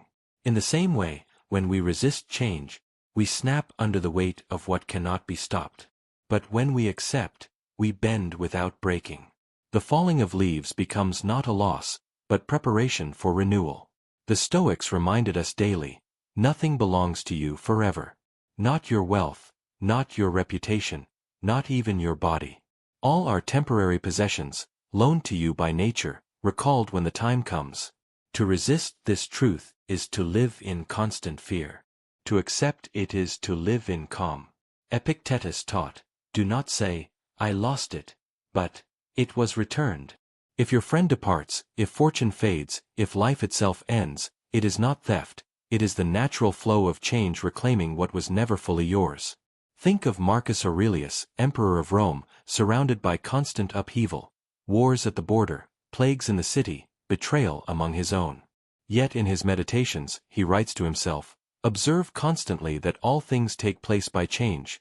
The universe loves nothing so much as to change. For him, equanimity was not luxury, but survival. If he had resisted every shift, every disappointment, he would have been consumed by despair. By accepting change as the heartbeat of existence, he found calm even in the chaos of empire. Now think of your own life. How many times have you suffered because you wanted things to stay the same? You wanted the relationship never to end, the job never to change, the body never to age, the season never to pass. But still, they changed. And the pain doubled, first from the change itself, then from your resistance. Yet notice the moments when you accepted, when you grieved but then released, when you adapted, when you flowed instead of fought. Those were the moments peace returned. Picture water poured into a vessel. It takes the shape of the cup, the bowl, the streambed. It does not resist. It does not break. It moves, adjusts, transforms, and in doing so, endures. To live with equanimity is to be like water, able to take new shapes without losing essence. Resistance turns us rigid. Acceptance keeps us alive. This does not mean passivity. Acceptance of change is not the same as surrendering to fate with no effort. It means aligning with reality instead of fighting it. If winter comes, dress for it. If youth fades, grow into wisdom. If fortune falls, practice resilience. To accept change is not to give up, it is to respond clearly, without illusion, without rage. Consider loss. A loved one leaves your life, by choice or by death. The grief is sharp, and it should be. But if you resist the truth that people change, that mortality is universal, you suffer endlessly, demanding the impossible return. If instead you accept, grief transforms into gratitude. You cherish what was, and you find strength in what remains. Acceptance does not erase pain, but it prevents pain from mutating into poison. Consider opportunity. Sometimes change delivers what you feared, but sometimes it delivers what you never imagined. A door closes, and you resist so fiercely you do not notice another door opening. A failure ends one path, but makes space for a better one. Only when you accept that the old has ended can you see the new beginning. Change is not only loss, it is also renewal. Equanimity in change is a discipline. It requires daily practice. When something shifts, a plan fails, a friend disappoints, a season ends, pause before resisting. Remind yourself, this is the law of life. Nothing is stolen. Nothing is permanent. Everything transforms. Then act, not from fear, but from clarity. This simple shift, acceptance before action, turns storms into tides you can ride. The human mind craves permanence. It clings to identity, possessions, status, and routine as if they will freeze forever. But permanence is an illusion. The mountain erodes. The star burns out. The empire falls. Why should you be exempt? To accept impermanence is not despair, it is liberation. When you know that everything is temporary, you stop clutching so hard. You begin to live with open hands, ready to receive, ready to release. One day, you will face the final change, your own death. To resist it is to live haunted. To accept it is to live free. Marcus Aurelius reminded himself, you could leave life right now. Let that determine what you do, and say, and think. Awareness of mortality is not morbid, it is clarity. It is the reminder that since everything changes, every moment is precious. So remember this discipline. All things transform. Resistance breeds suffering. Acceptance brings calm. Let go of the illusion of permanence. Live as though every gift may be taken, because one day it will. And when it is, meet that change with dignity, gratitude, and equanimity. In this way, you will walk through life not broken by change, but carried by it, as calmly as water flowing to the sea. Grateful acceptance. How often do we move through life as if everything owed to us? We demand comfort, demand success, demand pleasure, demand more time than is ever promised. And when life withholds these things, we collapse into bitterness, forgetting that the very fact we are alive is already a gift beyond measure. Every breath, every day, every pain, every joy, this is enough. To see life this way is to live calmly. To live with grateful acceptance is to strip away the illusion of entitlement and awaken to the miracle of existence itself. Think of your first breath when you were born. Did you earn it? Did you command it? No. It was given freely, and with it came the chance to live. Think of the sun that rises each morning. Did you summon it? Did the world require your permission to pour light into your life? No. Yet still it rises. Think of the air filling your lungs, the food upon your table, the voices of people you love. How easily we forget that every one of these is a gift, fragile and temporary, never guaranteed. We complain about pain, yet even pain is proof that we live. A body that feels nothing is a body without life. Pain teaches us resilience, reminds us of limits, awakens us to growth. We complain about sorrow, yet sorrow deepens the heart, carves space for compassion, reminds us of the value of joy. We chase joy as if it were rare, but joy already surrounds us, in a simple meal, in a breath of fresh air, in the sight of the sky. The tragedy is not that life withholds gifts. The tragedy is that we do not notice them. The Stoics reminded themselves daily to be grateful for everything, not just what was pleasant. Marcus Aurelius wrote, "Receive without arrogance, let go without attachment." What is he telling us? That life is not ours to command. It is ours to receive, moment by moment, without pride when fortune gives and without despair when it takes away. Seneca went further, He said that he who receives every moment as a gift lives like a god, because nothing can disturb his peace. Imagine if tonight you lost everything you take for granted. Your sight, your hearing, your ability to walk, your freedom to breathe without pain. Would you not give anything to have back what you currently overlook? The truth is, you already possess treasures that kings and conquerors would envy. But gratitude is what allows you to see them. Without gratitude, you live blind, chasing what you do not have while ignoring what fills your hands already. Grateful acceptance does not mean ignoring suffering. It means recognizing that even suffering is part of the gift. To wake up and see another sunrise, even if the day ahead is hard, is still more than countless souls will ever have again. To walk through difficulty is still to walk. To breathe through tears is still to breathe. Gratitude turns even hardship into proof of life. And with this perspective, calm begins to grow. Think of how desire disturbs the soul. You crave wealth, and when you do not have it, you suffer. You crave success, and when it evades you, you suffer. You crave health, and when sickness comes, you suffer. But gratitude removes this endless hunger. Gratitude says, "What I have is enough. What I am given today is enough." With this, the storm inside quiets. You stop reaching endlessly into the future. You live here, now, in the abundance of the present moment. Every joy is a gift. Every pain is a teacher. Every breath is a miracle. The calmest souls are not those who have suffered least, but those who see even suffering as part of the gift. They are not bitter when fortune shifts, because they never saw fortune as a promise. They are not arrogant when fortune favors them, because they know it is not their doing. They walk through life as guests at a feast, thankful for what is served, untroubled when the plate is taken away. Ask yourself, how would your life change if you woke each day with this awareness? If instead of beginning with complaint, you began with thanks? If instead of resenting pain, you asked what lesson it carried? If instead of chasing endlessly, you paused to see that what you already hold is enough? The transformation would be profound.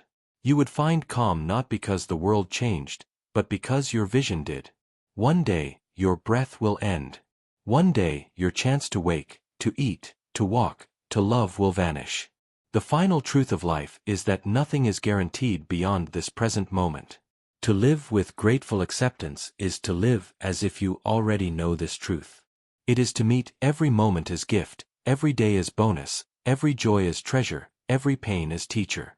It is to stop demanding, and to start receiving. Calm comes to the grateful heart because nothing can be stolen from it. If you see life itself as enough, then fortune cannot disturb you. Gain does not intoxicate you. Loss does not shatter you. You accept all with open hands, because you never closed your fists in the first place. And in this acceptance, you discover the rarest peace, the peace of living fully, without resentment, without arrogance, without fear.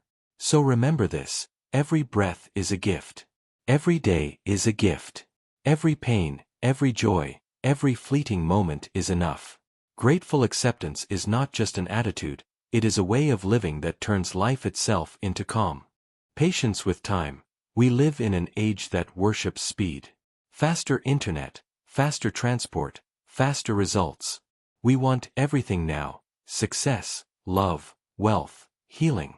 But time does not bow to our demands. Nature unfolds at its own pace, and impatience is nothing but rebellion against reality. You can fight it, but you will always lose. True wisdom is patience, the art of walking in rhythm with time instead of trying to outrun it. Think of a seed planted in the soil. You can water it, you can tend to it, but no force of will can make it grow overnight. Pulling at its stem will not bring fruit sooner. It will only destroy the very thing you hoped to harvest. The seed has its rhythm, its seasons, its invisible labor beneath the ground. Life is the same. Every dream, every healing, every transformation takes time. To demand otherwise is to act like a child stomping at the sun, screaming for it to rise faster. The sun does not obey impatience, and neither does life. Impatience is suffering we add to ourselves. It whispers, "You are behind. You should have more by now.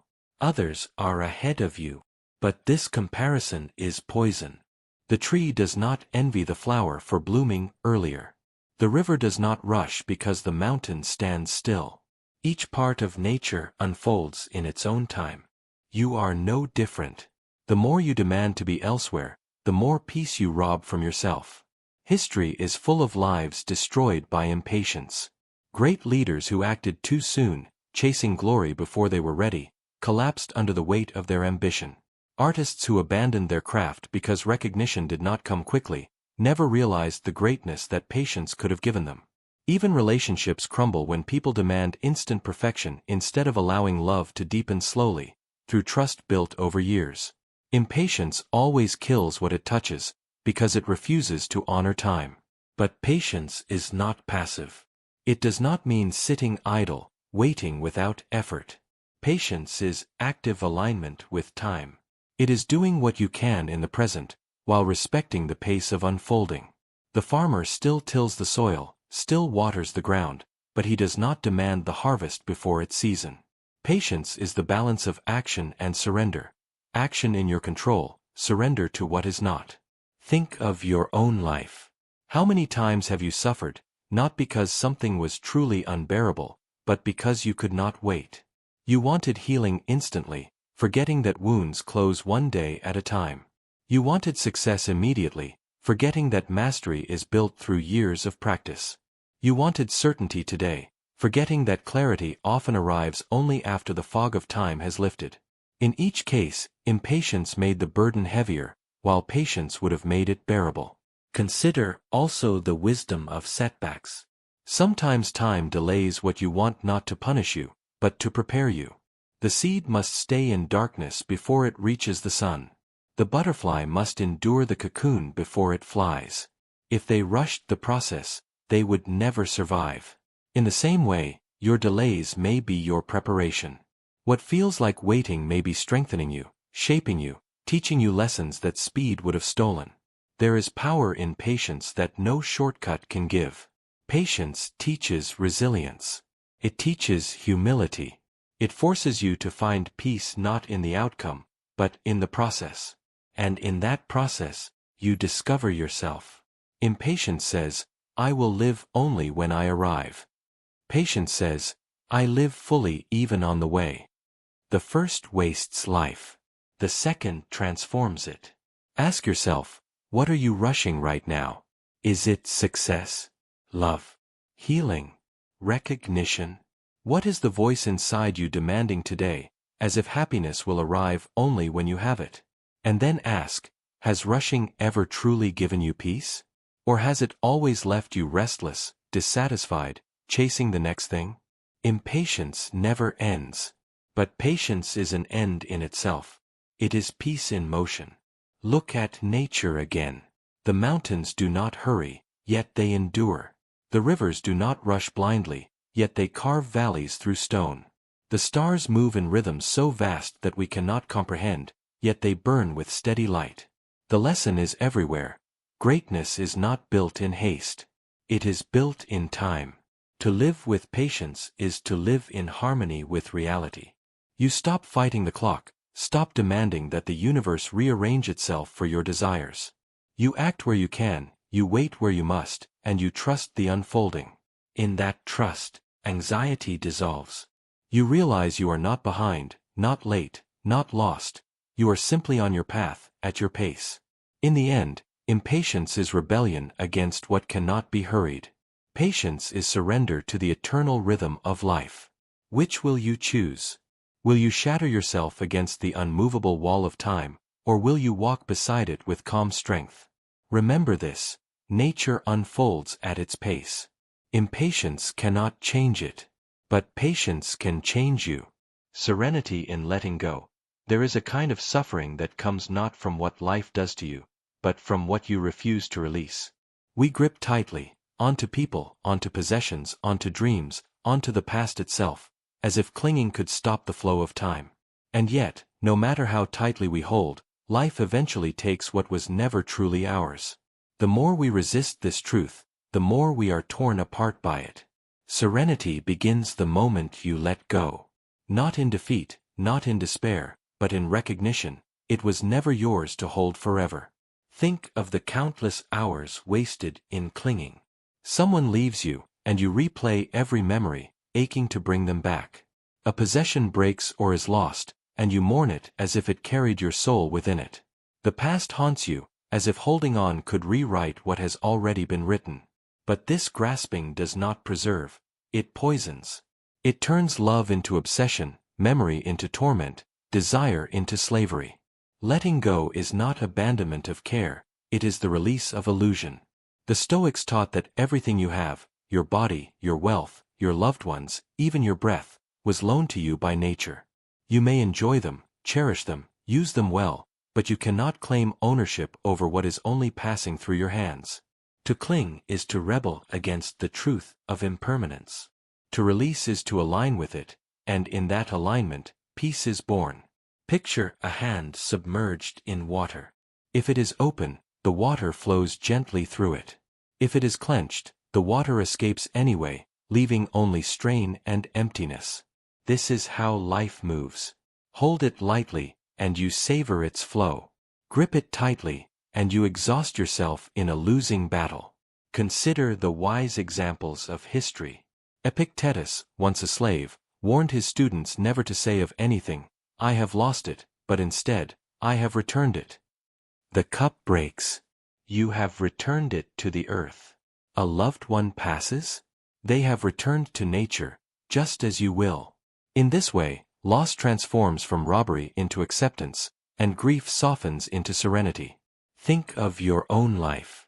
How many times have you carried pain far longer than needed, simply because you would not release it? You replayed the insult until it cut deeper than the moment itself. You held on to regret until it became heavier than the original mistake.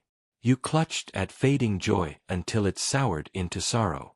The truth is, you did not suffer because life took something from you.